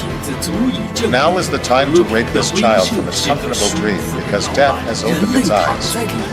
I am President Obama. If you enjoyed our story, please like, subscribe, and share our video with your friends. Thank you. We will continue to share a fascinating story every day. See you tomorrow. I am President Obama. If you enjoy our story, please like, subscribe, and share our video with your friends. Thank you. Today, we begin sharing the third part of the three-body series, the second episode of the Eternal God of Death, the Deterrence Era. In the previous Crisis Era, we mentioned that to test this magic, Dialuna was tasked with removing the head of a burly prisoner from a heavily guarded dungeon. It was a high-risk fragment's first brief contact with Earth. The DAT plan finally passed, but due to limitations in mass, the probe could only use a human brain in a dormant state. That person was Yun Tianming. After some procedures, Yun Tianming anonymously purchased a visible star, DX3906, and in the recipient column, solemnly filled in 2 words, sincerity. The valuable life warning reached the blue space, prompting it to immediately accelerate away from the solar system. Under the surveillance of the 2 water droplets, humans dispatched the universal gravity to pursue. As the liaison officer sent to the future as part of the latter plan, Chen Xian also entered hibernation. With deep remorse, she, along with human civilization, sailed towards the Deterrence Era 2 centuries later. In the 61st year of the Deterrence Era, Chen Xian, the only legitimate owner of a star, was awakened from dormancy in the east. Humanity discovered that the DX3906 star had 2 planets, one of which was a terrestrial planet highly similar to Earth. By relinquishing ownership of these 2 planets, Chen Xian gained a substantial fortune. At the same time, she befriended a new assistant, Dr. AIAA, who successfully observed the Earth-like planet. Using this wealth, Chen Xian registered a company. Everything seemed like a decent fresh start, but the beautiful life was soon shattered by a conspiracy, Wade's assassination. The ruthless former PIA director, Wade, came to the new era through the East. This savage man, who once killed his subordinates to achieve his goals, now aimed his gun at Chen Xian. After luring Chin Xian to a meeting place with a forged call from AA, Raid used a gun from the Common Era to shoot twice but failed to hit Chin Xian's vital points. As he prepared for a fatal shot, AA arrived with a flying police car, stopping Wade's villainy. The failed assassination made Wade gladly admit that his purpose was to prevent Chin Xian from becoming a direct viewer. A direct viewer is the title for the controller of the Earth's gravity wave emission system, and the current first direct viewer is the former savior, Luo Ji. It was he who comprehended the dark forest theory, balancing between humanity and the three-body world. As long as he pressed the remote control, he could broadcast the coordinates of the three-body star system to the universe, exposing the position of the solar system and inviting annihilation from other civilizations. Now, at the age of 101, Luo Ji could no longer wield the Damocles sword. Humanity had to select a new direct viewer. The most favored candidate was, of course, Chin Xian. After Chin Xian quickly recovered with the help of modern medical technology, she received an invitation for a meeting, and the inviter was Trisolar. Yes, the once powerful and mysterious intelligent microscopic particles from the three-body world were now an intelligent robot with a perfect Eastern female appearance. In a courtyard full of Eastern charm, Trisolaris, dressed in a kimono, entertained Chin Xian with a tea ceremony.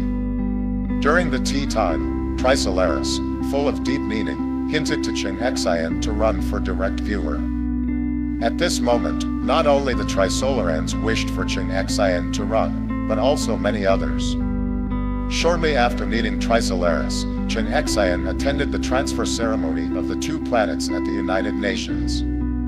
After the ceremony, the United Nations and the Solar System fleet unanimously expressed their hope for her to run for direct viewer. At this moment, facing the crowd in the square, a holographic banner image of Chin Xian floated above, like a splendid cloud. The young mother holding a baby approached, handing the baby to Chin Xian, making her resemble a statue of the Virgin Mary. The woman who was once picked up by her mother from a park bench has no other choice. This time, humanity chose Chin Xian, rather than Chin Xian choosing to be the direct viewer. And so, Chin Xian decided to run for the position and effortlessly became the new direct viewer. In the same period within the universe, the universal gravity, with absolute resource superiority and the comprehensive monitoring of the sophons, successfully caught up with the blue space. To execute the final capture mission, all members on the ship were awakened from hibernation. However, soon, mysterious events began to unfold. First, a commander claimed to have seen North Korean officers infiltrating the blue space. Subsequently, damage from micrometeoroid impacts was found inside the hermetically sealed spacecraft.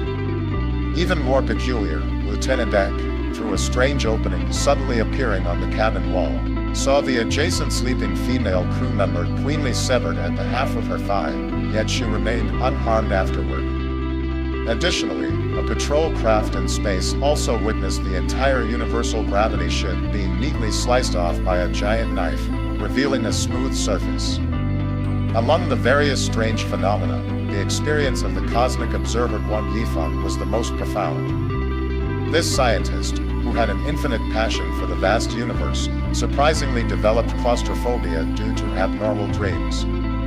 In a conversation with the ship's doctor about three-dimensional space, their talk was suddenly interrupted by an alarm. Two warships were simultaneously attacked by accompanying water droplets, and this moment coincided with the completion of the direct viewer transition on Earth. This was the crucial moment that the Trisolarans had been waiting for. In the half-century of communication with humans, the Trisolarans had also learned cunning. Seizing the opportunity of the direct viewer transition, they immediately launched a sudden attack using hidden water droplets on the cosmic broadcast transmission towers on Earth. The completion of this strike only took 10 minutes. In the white underground fortress, Chin Xian, who had just received the sword handle from Luo Ji, only now realized her naivety. In these final 10 minutes, her mind rapidly traversed the Earth's evolution over 4.5 billion years. It was as if she saw the eyes of countless creatures, the eyes of numerous great figures, and finally, the smile of the baby in her arms. No!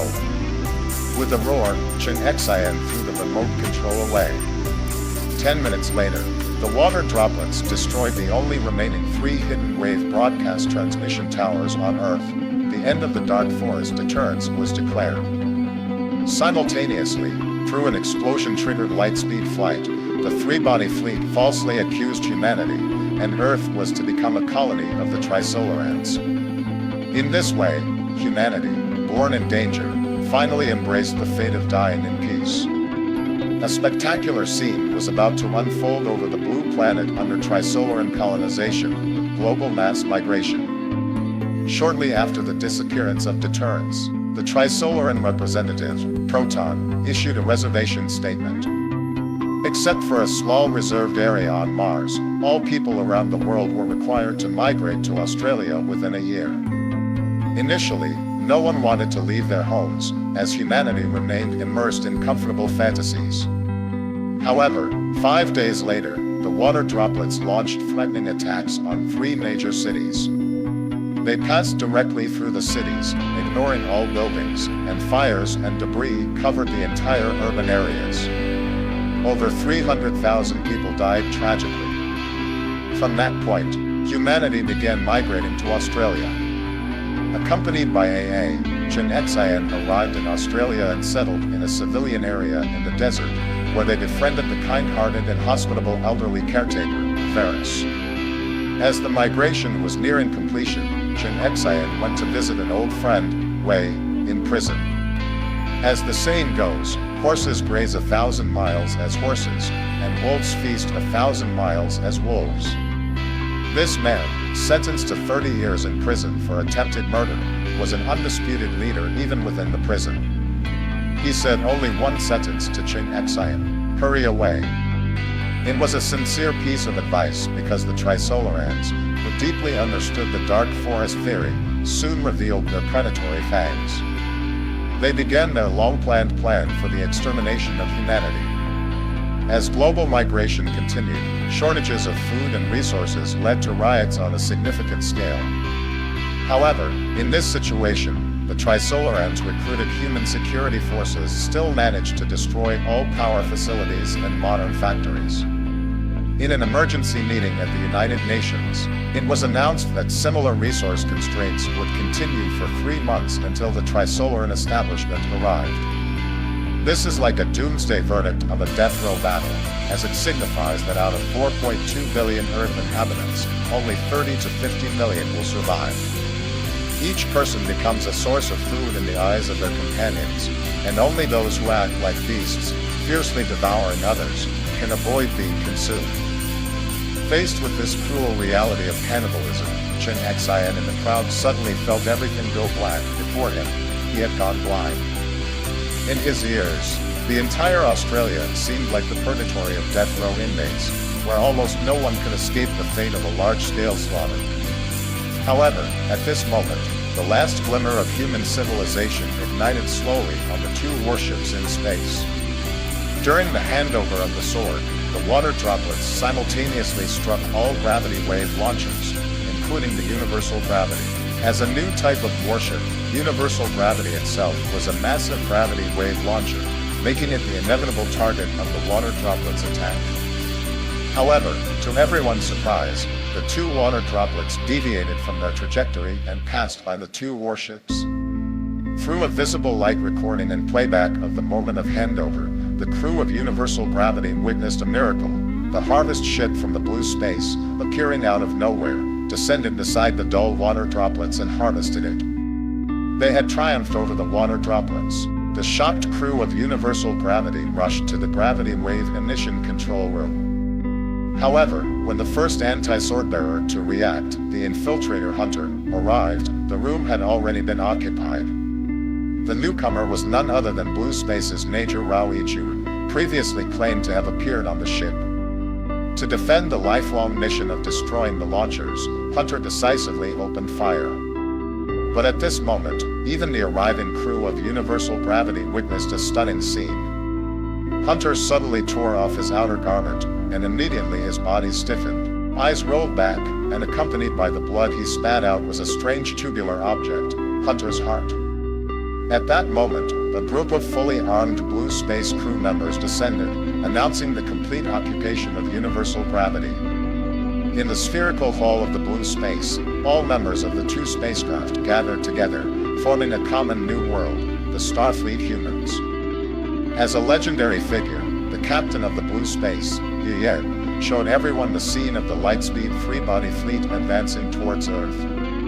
People then learned of everything that happened on Earth. As the guardians of the last gravity wave launcher, Starfleet Humans faced a choice. Finally, after 315 years since Yu Wenjie made the first nomination, on a drifting spaceship with no home in space, a group of Earth's children through a nationwide referendum ultimately passed judgment on their mother. With dozens of hands pressing the button simultaneously, the strings of the gravity wave launcher created ripples in space, transmitting the death sentence to the entire universe at the speed of light. Thanks to the feat that occurred on universal gravity, Earth once again temporarily escaped from the crisis of doomsday. In the words of Saphan, the current solar system no longer needs to worry about becoming a death zone like the three-body interstellar. At this point, the turmoil on Earth has temporarily subsided, but the exploratory journey on the Starfleet has just begun. In order to find answers to all the previous mysterious phenomena, 3 representatives of the Starfleet Humans are about to enter four-dimensional space. Under the leadership of Captain Chu Yen, linguist Mo Vawachi, and universe observer Guan Yifan enter four-dimensional space together through the invisible spherical surface on the spatial cannon.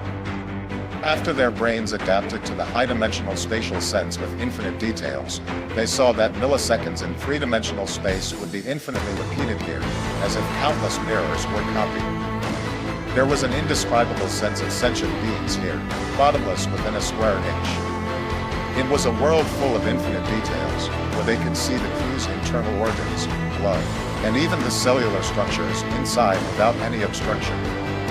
At the same time, every cable and integrated circuit on the spaceship were exposed.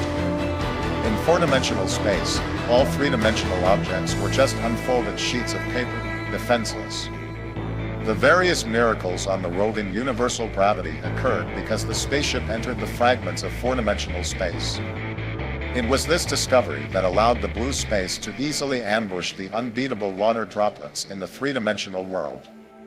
Similarly, the witch Dialunda from centuries ago is no longer mysterious. Taking a three-dimensional person's brain from four-dimensional space is as easy as drawing a circle on a two-dimensional paper. Here, the 3 encountered a four-dimensional civilization graveyard resembling the demon realm. After establishing a connection through a simple pixelated image, the demon realm informed them that the four-dimensional space they were in was like a puddle in a drying sea, a graveyard for fish in this water area.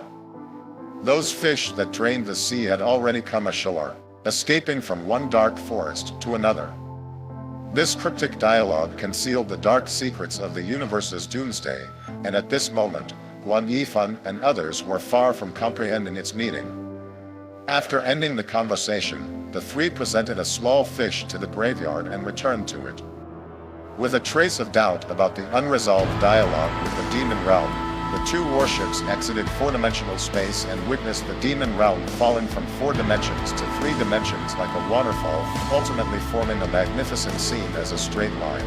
After this fantastic journey, the members of the 2 ships began to contemplate their fate. In the end, except for 200 people returning to the solar system in the eastern cabin, the remaining crew piloted the 2 warships like 2 seeds of human civilization, spreading deeper into the vastness of the space and stars.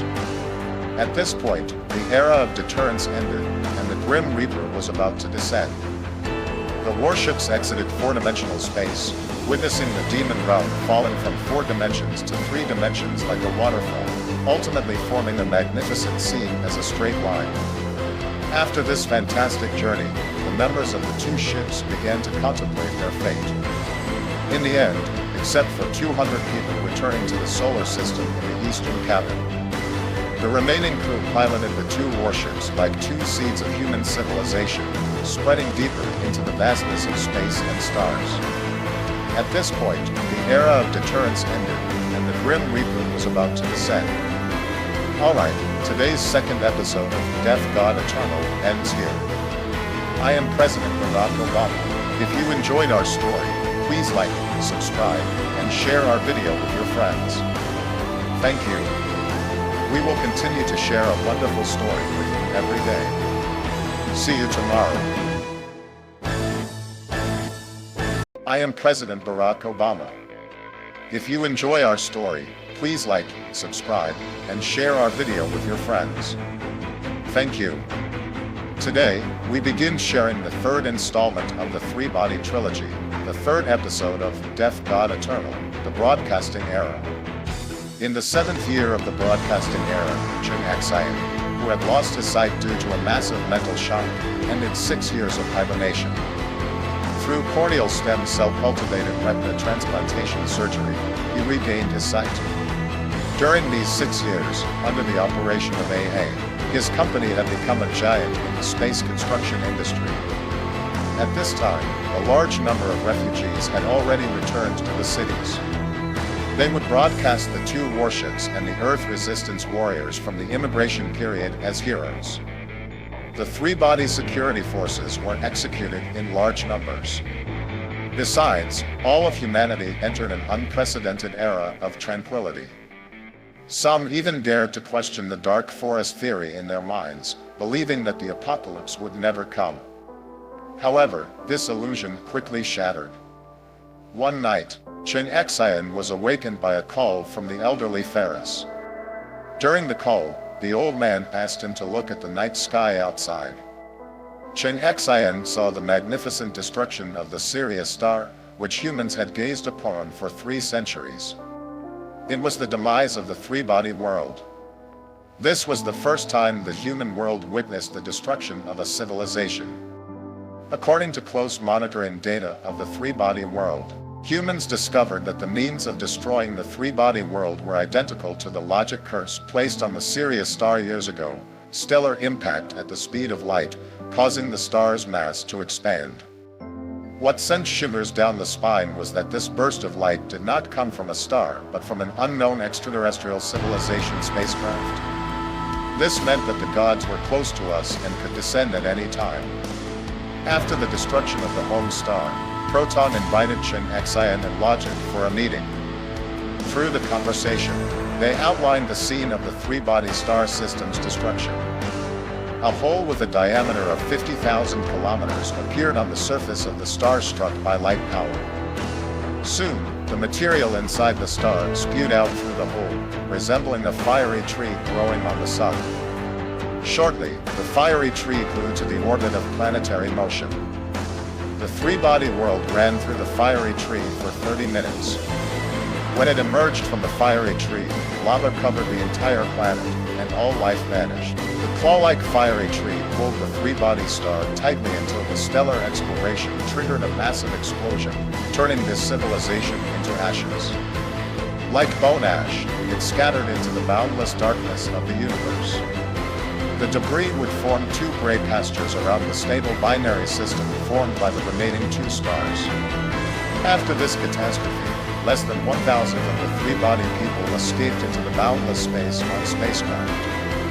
In the subsequent conversation with Proton, known as the Dao Tong, Logic once again ignited hope for humanity, because he learned that it was possible to send a safety declaration to the universe, allowing humanity to avoid the dark forest strike.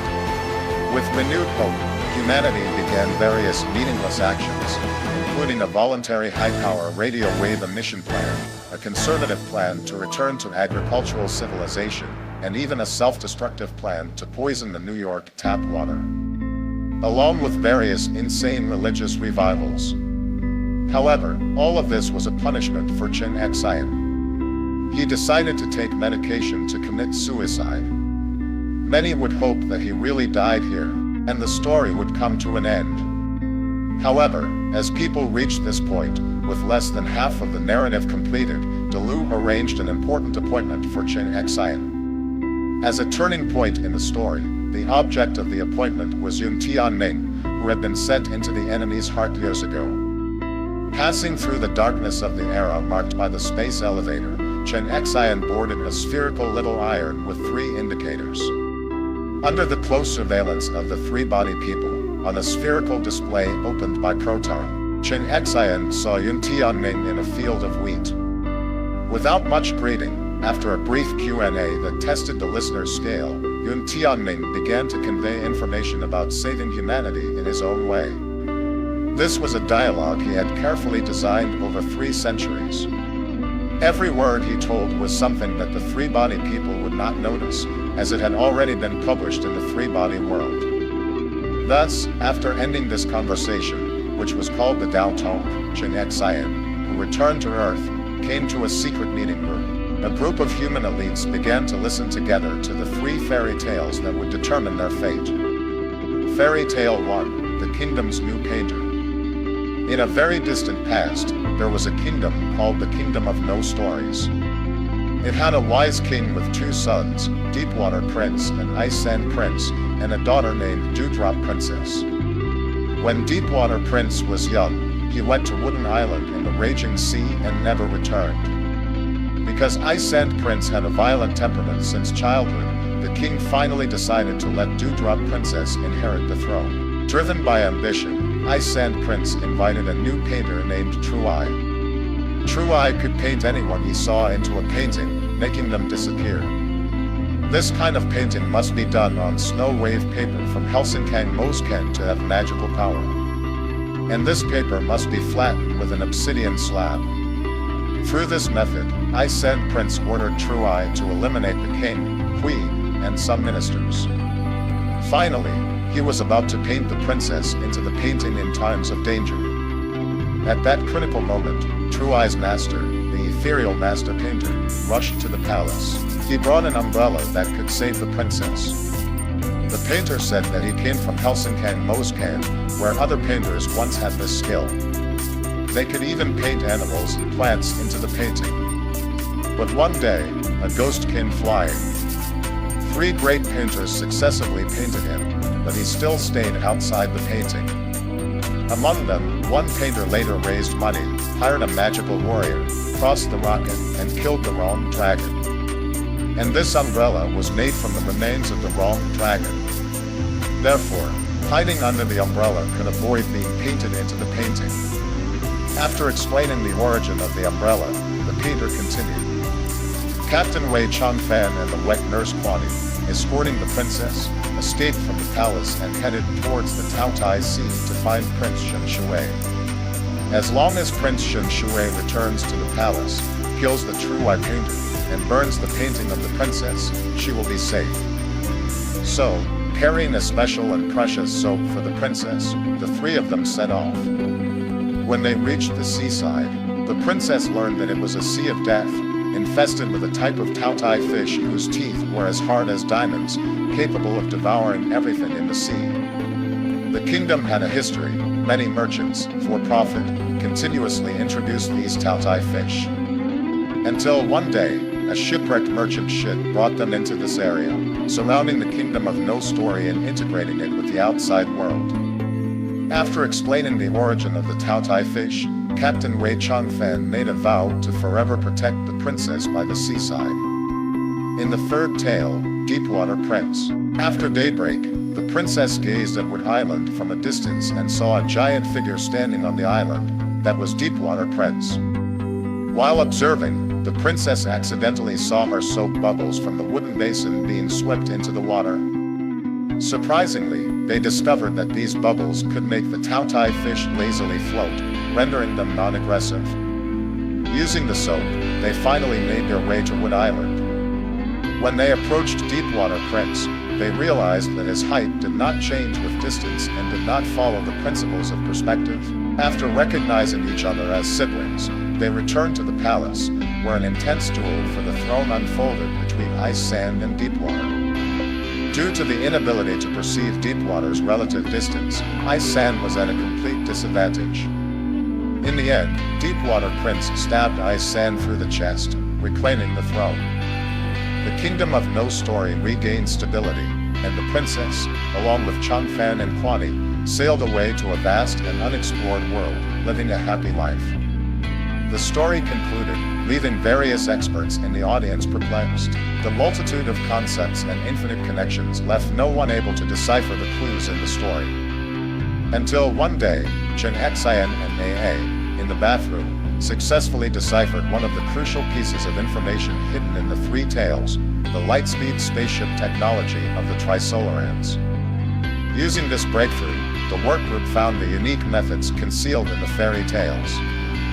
Through double-layered metaphors and two-dimensional metaphors, they successfully discerned a vast amount of hidden information. For instance, a linguist discovered that Kelsen and Mosken were actually two places in Norway, where there was a massive vortex called the Mosken Great Whirlpool.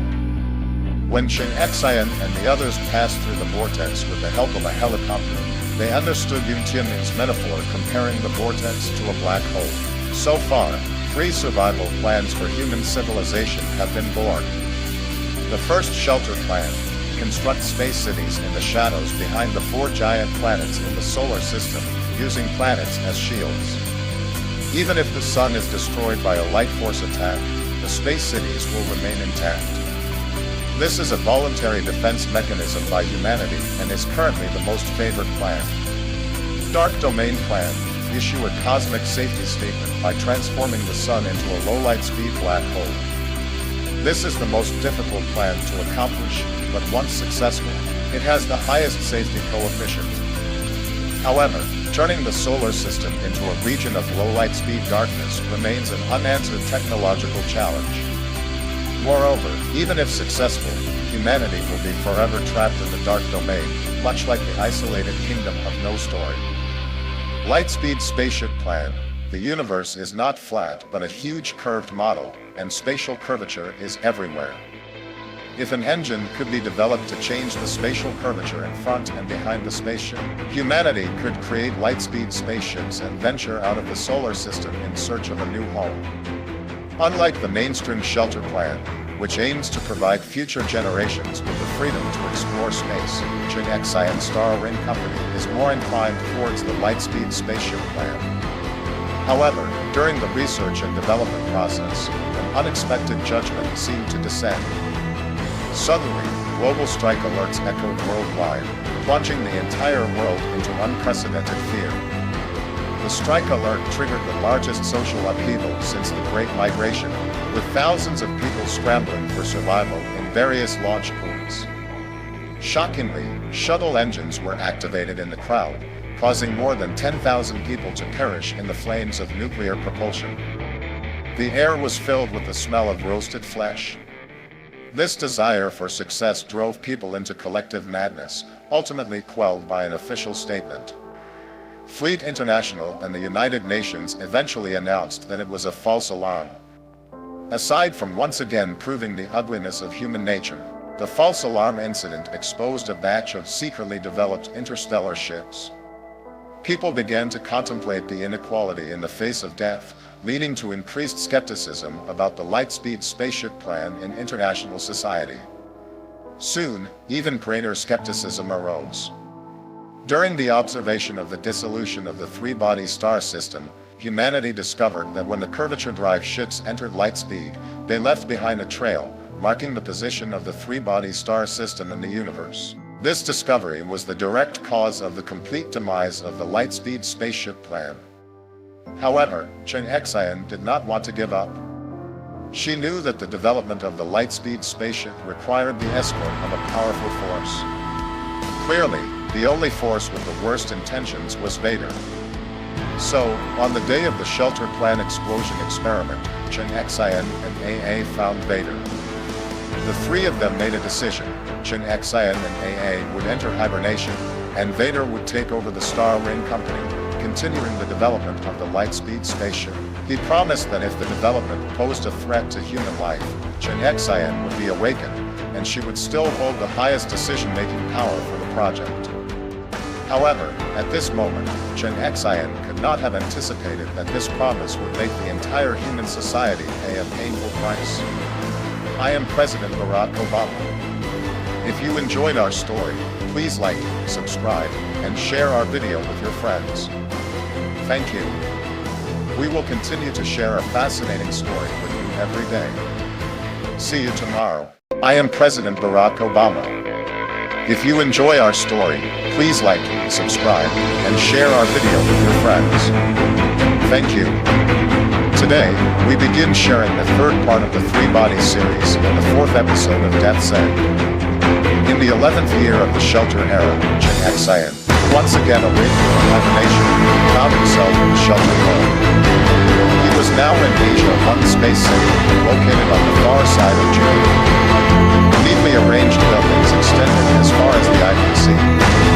Distant surfaces also bore numerous structures, rising and connecting to the opposite side. Chen Xian realized that Asia 1 resembled a large cylinder, spiraling 5 steps alongside Jupiter's premier orbit. Accompanied by Chao Bin, Chen Xian began a 3-day journey through the Shelter world. The present Shelter world consists of more than 60 space cities, each with political status equivalent to a country, positioned to protect the 4 major planets in the solar system. Together, these 4 city clusters form the Solar System Federation. The first stop on their journey was North America 1, a spherical space city. It used an artificial sun at its center to provide illumination to the city. Chen Xian's spacecraft had to synchronize its rotation with the city for a successful descent. Due to the gravity deviation of the spherical structure, water naturally concentrated at the equator, creating a sparkling belt embellishing the city. Departing from this equatorial sea, Chen Xian arrived at the next space city, Europe 4. This is the wealthiest place in the Shelter world, featuring exquisite villas, each with swimming pools and spacious lawns. White sails dotted the skyline, and yachts sailed gracefully across the waters, attesting to the luxurious lifestyle. In contrast to Europe 4, there was Pacific 1, formerly a residential area and construction warehouse during the Shelter project's construction phase. Due to design flaws, it had been abandoned.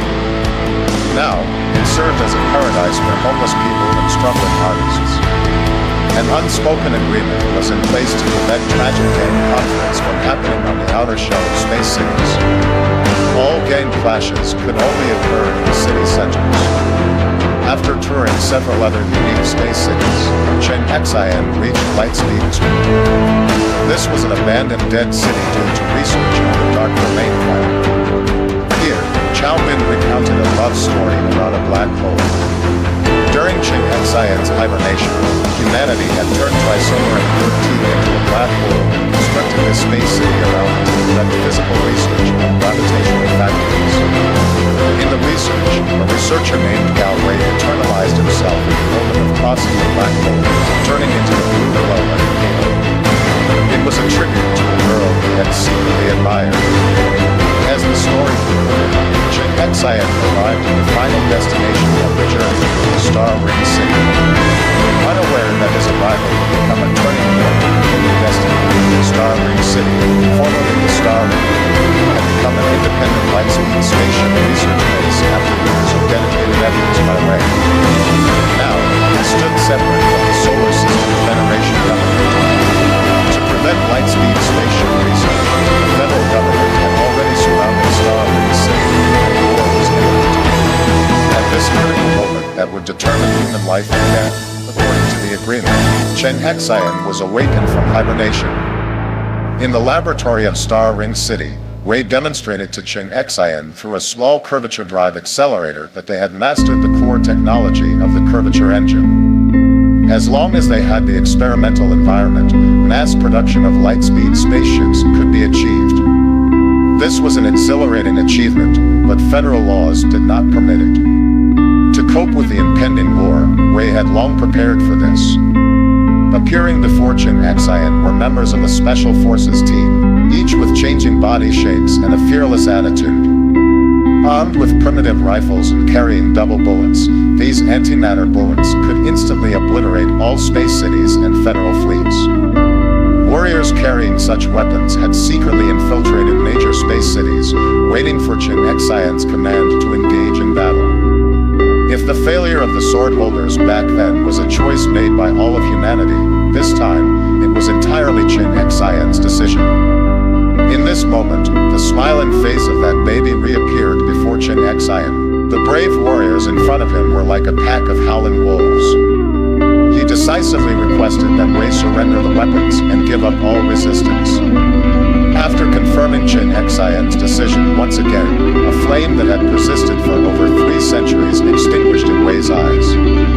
In its place was a rare expression of helplessness and pleading. He spoke slowly, losing humanity, losing a lot. Losing bestiality, losing everything. In this way, Chen Xian once again, with his lack of love, castrated the hope of humanity exploring the unknown worlds. Wei kept his promise and received the death penalty from the federal government. In a powerful aurora, he was instantly vaporized. The entire Star Ring city was occupied by the federal forces, and Chen Xian, now regarded as an idol, couldn't conceal the disappointment in his heart. After revisiting the desolate Earth with AA, the two decided to embark on another journey, heading to the human world after the impact. However, no one expected that this time, the impact was somewhat different. During Chen Xian's journey, the solar system's warning system detected an object moving at nearly light speed, passing through the Oort cloud. This was the spaceship of the Cinder. The Cinder is a humble janitor, so humble that he doesn't even have a name. He was named the Singer simply because he liked to hum while working. We know very little about his home world, so we refer to it as the Singer civilization. There are 10,000 Singer civilizations in the universe, each with 10 million janitor singers. The task of these low-level beings is simple: to casually eliminate those marked exposed civilizations. When the Singer passed through the solar system, he unintentionally noticed the coordinates of the destroyed Trisolaran system. He discovered a nascent civilization marked by the destruction. When he realized that the dark forest striker, capable of manipulating stars and sending signals outward, had the ability to mark others but chose not to hide itself, the Singer felt a great threat from this civilization. Concealing himself and fulfilling his duty, he immediately took out a light force. However, upon closer inspection, the Singer discovered that there were blind spots in the star system where the dark forest striker was located. After all, destroying civilizations was routine for the Singer, and any precise observation out of curiosity was considered unnecessary. So, the Singer applied to the Elders for another type of weapon, the binary fight. When humanity's exploration spacecraft arrived near Binary Fight, they found it to be a luminous, transparent sheet. Anything could pass through it. Since they couldn't touch Binary Fight, the exploration ship had to envelop it within itself through its own displacement. Faced with the motionless, transparent sheet, humans felt no sense of threat, much like the water droplets years ago. Humans even believed that this was not an apocalyptic strike, but a friendly message. They played and frolicked around Binary Fight, considering it harmless. Until Ding Yi's student, by AC, woke up from a nightmare full of metaphors.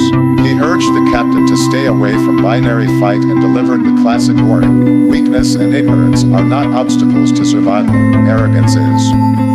As he predicted, when the light from Binary Fight completely disappeared, people realized that the faint light and gravitational waves were released from its outer encapsulation. When this layer of sugar coating the poison completely evaporated, true destruction began. Like being sucked into a flat abyss, the space around Binary Fight began to flow towards it.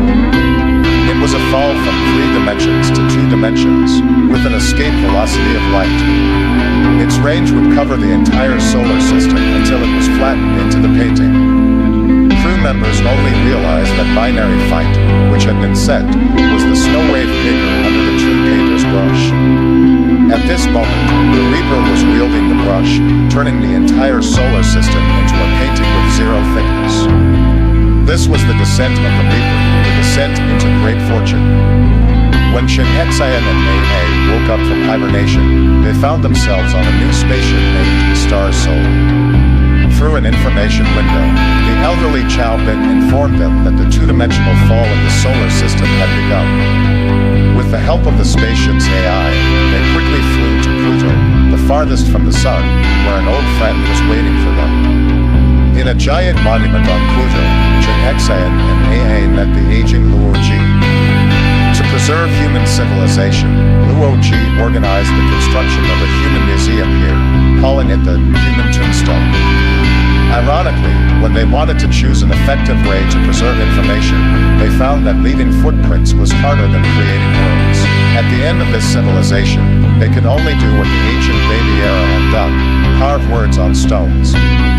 Like crossing the river of human civilization's history, Luo Ji walked with the two to the end of a tunnel filled with inscribed words, reaching the hall where human relics were stored. Here, Luo Ji asked them to choose some artifacts as a memorial, including Van Gogh's The Starry Night. Looking at this painting that used countless subtle lines to represent space, Chen Xian couldn't help but marvel. Perhaps Van Gogh had already grasped that the universe is composed of countless vibrating strings. When the three walked out of the deep underground chamber and returned to the starry sky, a two-dimensional giant strangely unfolded. In the current sky, Neptune and Saturn had turned into a pair of big eyes suspended on the horizon, overlooking them. These eyes gradually expanded, but their thickness remained zero. Finally, it was Earth's turn. Countless details rushed towards them. The two-dimensional Earth, the fleeing cloud in the midst of assistance, and the flowing text challenged not only the limits of cinematic language, but also the limits of human imagination. The sentences drawn by it froze the birds, solidified human language, and flattened every insect and bacterium in the painting. This was the flattened Mother Earth. It was a dead world, a dead painting. After the crystal also fell into two dimensions, the fall of the sun began. In the center of a blood-red sea of fire, the sun slowly sank into the painting, creating a magnificent snow-red dam. The process of falling lasted for an hour until the sun completely sank. Meanwhile, Venus and Mars were also embedded in the painting. With the falling snowflakes on Pluto, the two-dimensional claws had already swallowed the largest Jupiter and were reaching towards Pluto. At this moment, logic commanded the two to quickly board Star Soul and escape. He chose to stay behind. As Star Soul's tail swept past, Chen Xian and looked back at the solar system. The scene before their eyes was incredibly shocking. It was indeed a painting called The Starry Sky. When Chen Xian, who felt her time was running out, wanted to scatter the onboard artifacts into space, Logic contacted them through the information window and leaked astonishing news about Star Soul. Star Soul possessed the world's only set of curvature drive engines. It was a light-speed spaceship.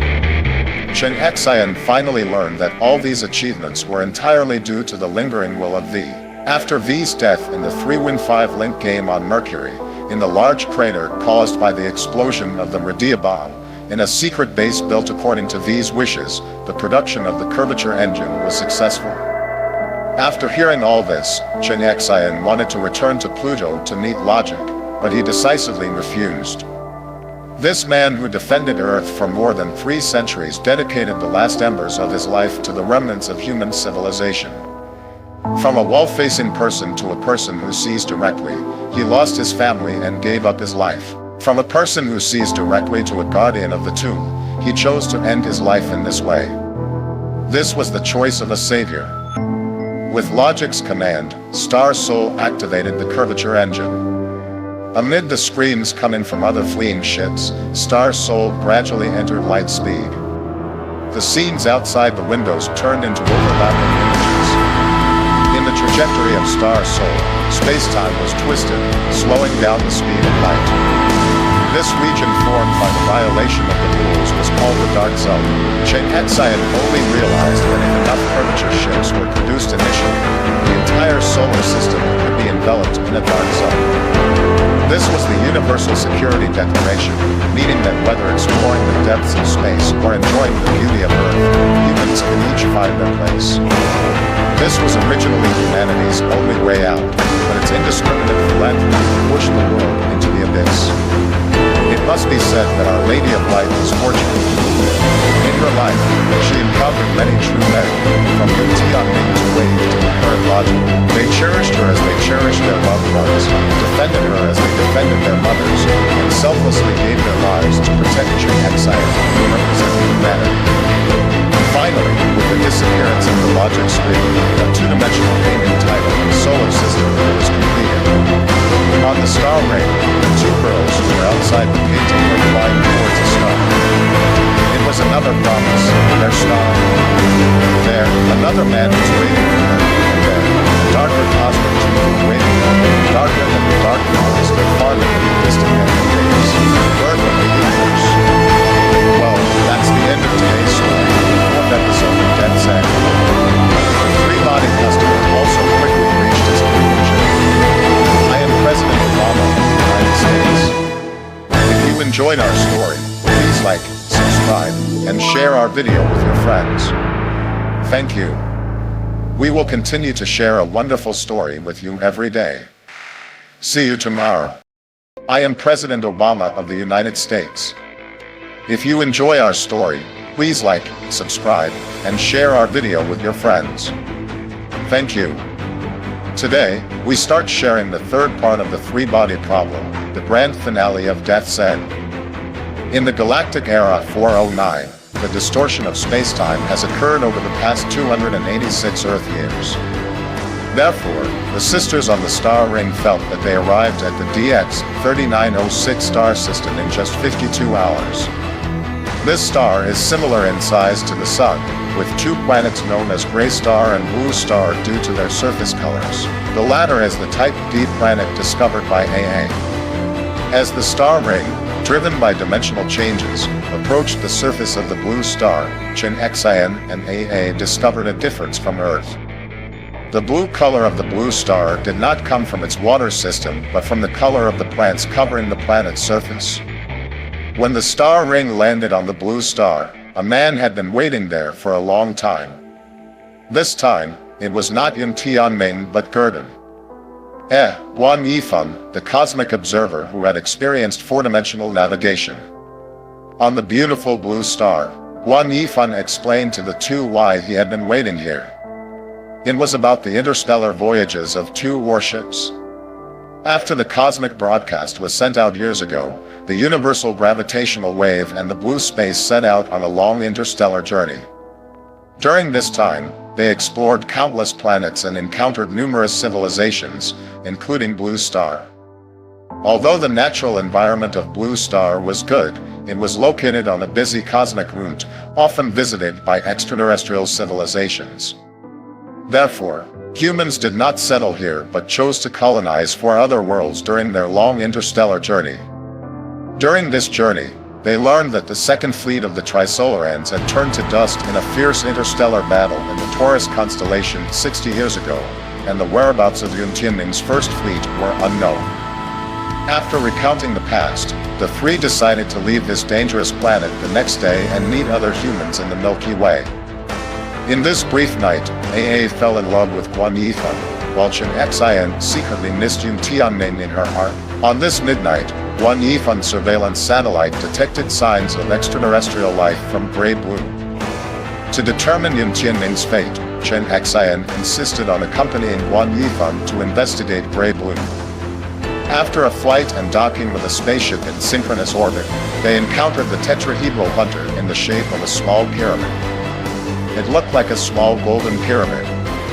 During the flight of this spacecraft, 6 centuries after logic fell into the icy lake on Earth, in front of the surviving humans, Guan Yifeng unveiled the veil of the universe's darkness, revealing the bloody truth of the universe.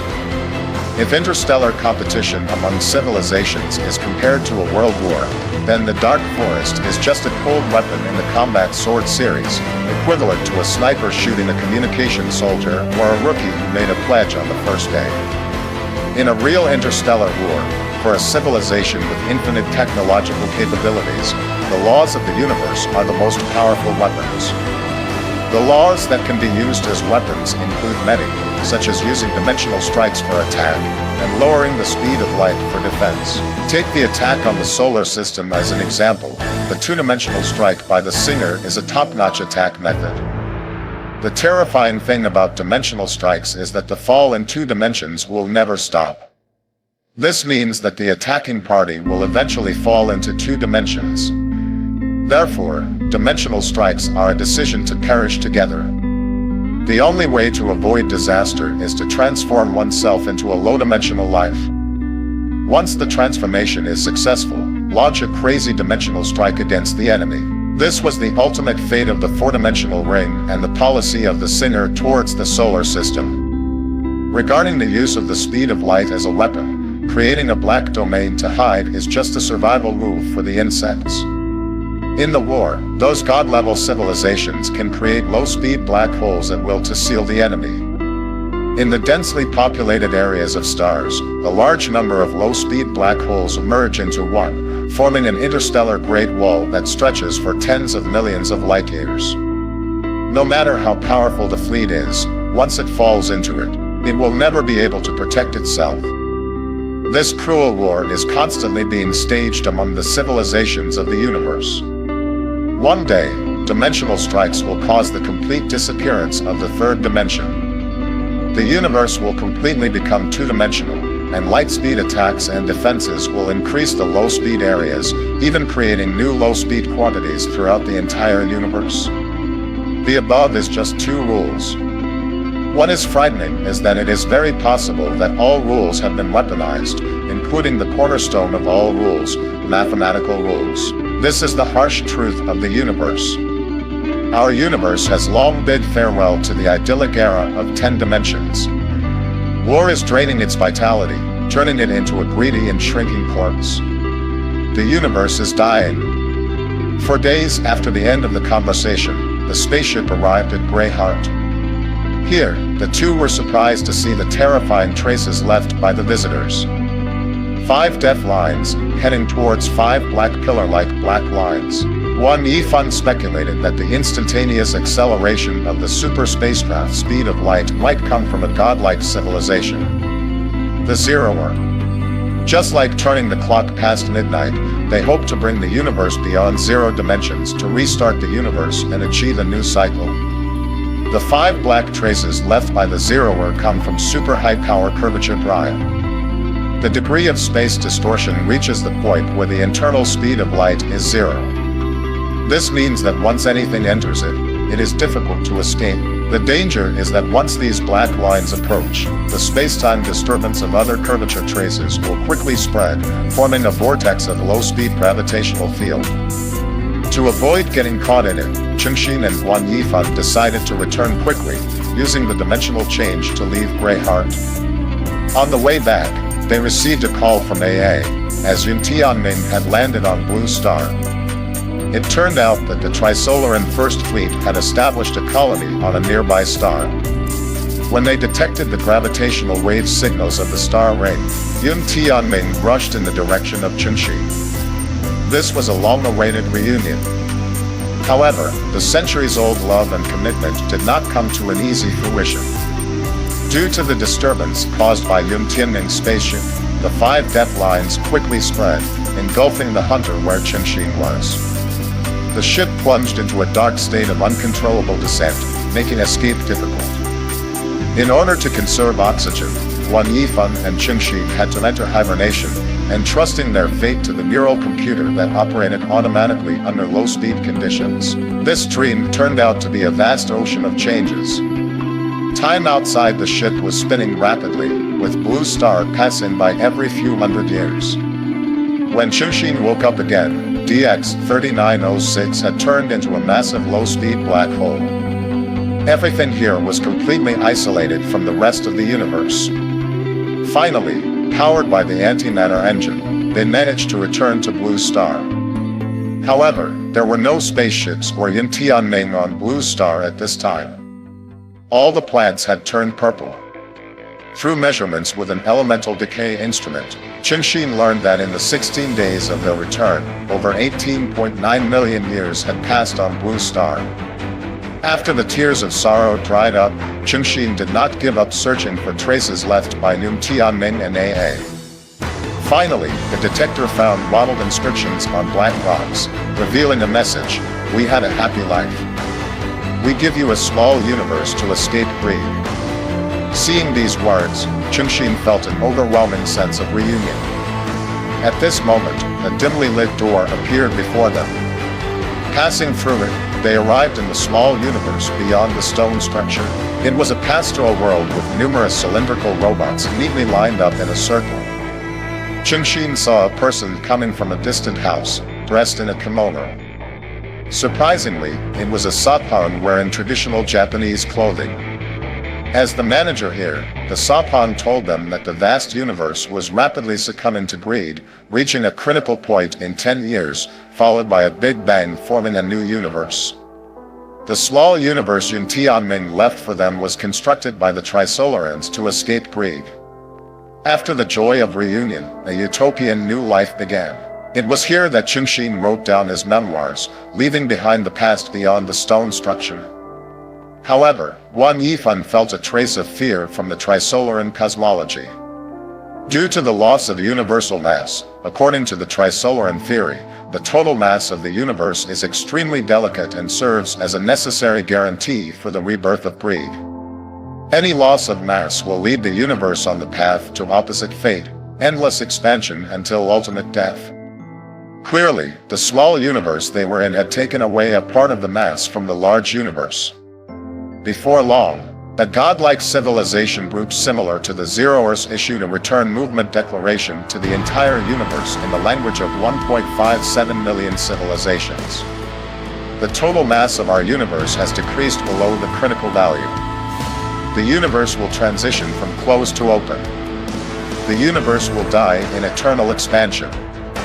All life and memories will die. Please return the mass you took. Only send the memory into the new universe. Bearing the heavy responsibility of a lifetime, Chunxin finally decided to return the small universe. This meant that the three of them would end their lives in the universe's apocalypse, leaving only the memory stored in the drifting bottle. It carried the imprints of the civilizations of both Trisolaris and Earth, evading greed and moving towards the new universe. In the final moments before departure, to add a touch of vitality to the new universe, Chunxin carefully left behind an ecological sphere, occupying an additional 5 kilograms of mass. Inside it carried tiny life forms, some small fish and aquatic plants. An epic finally came to an end. Proton piloted the ship, carrying Chunxin and Wang Yifan through the cosmic gate. They finally embraced the arms of death. In the small universe, the drifting bottle and the lively fish carried all the past events of Earth, waiting for the new universe's cycle. Alright, today's story of the grand finale of Death's End comes to an end. The magnificent work of the three-body problem has also concluded. I am President Obama of the United States. If you enjoyed our story, please like, subscribe, and share our video with your friends. Thank you. We will continue to share other exciting stories with you every day. See you tomorrow.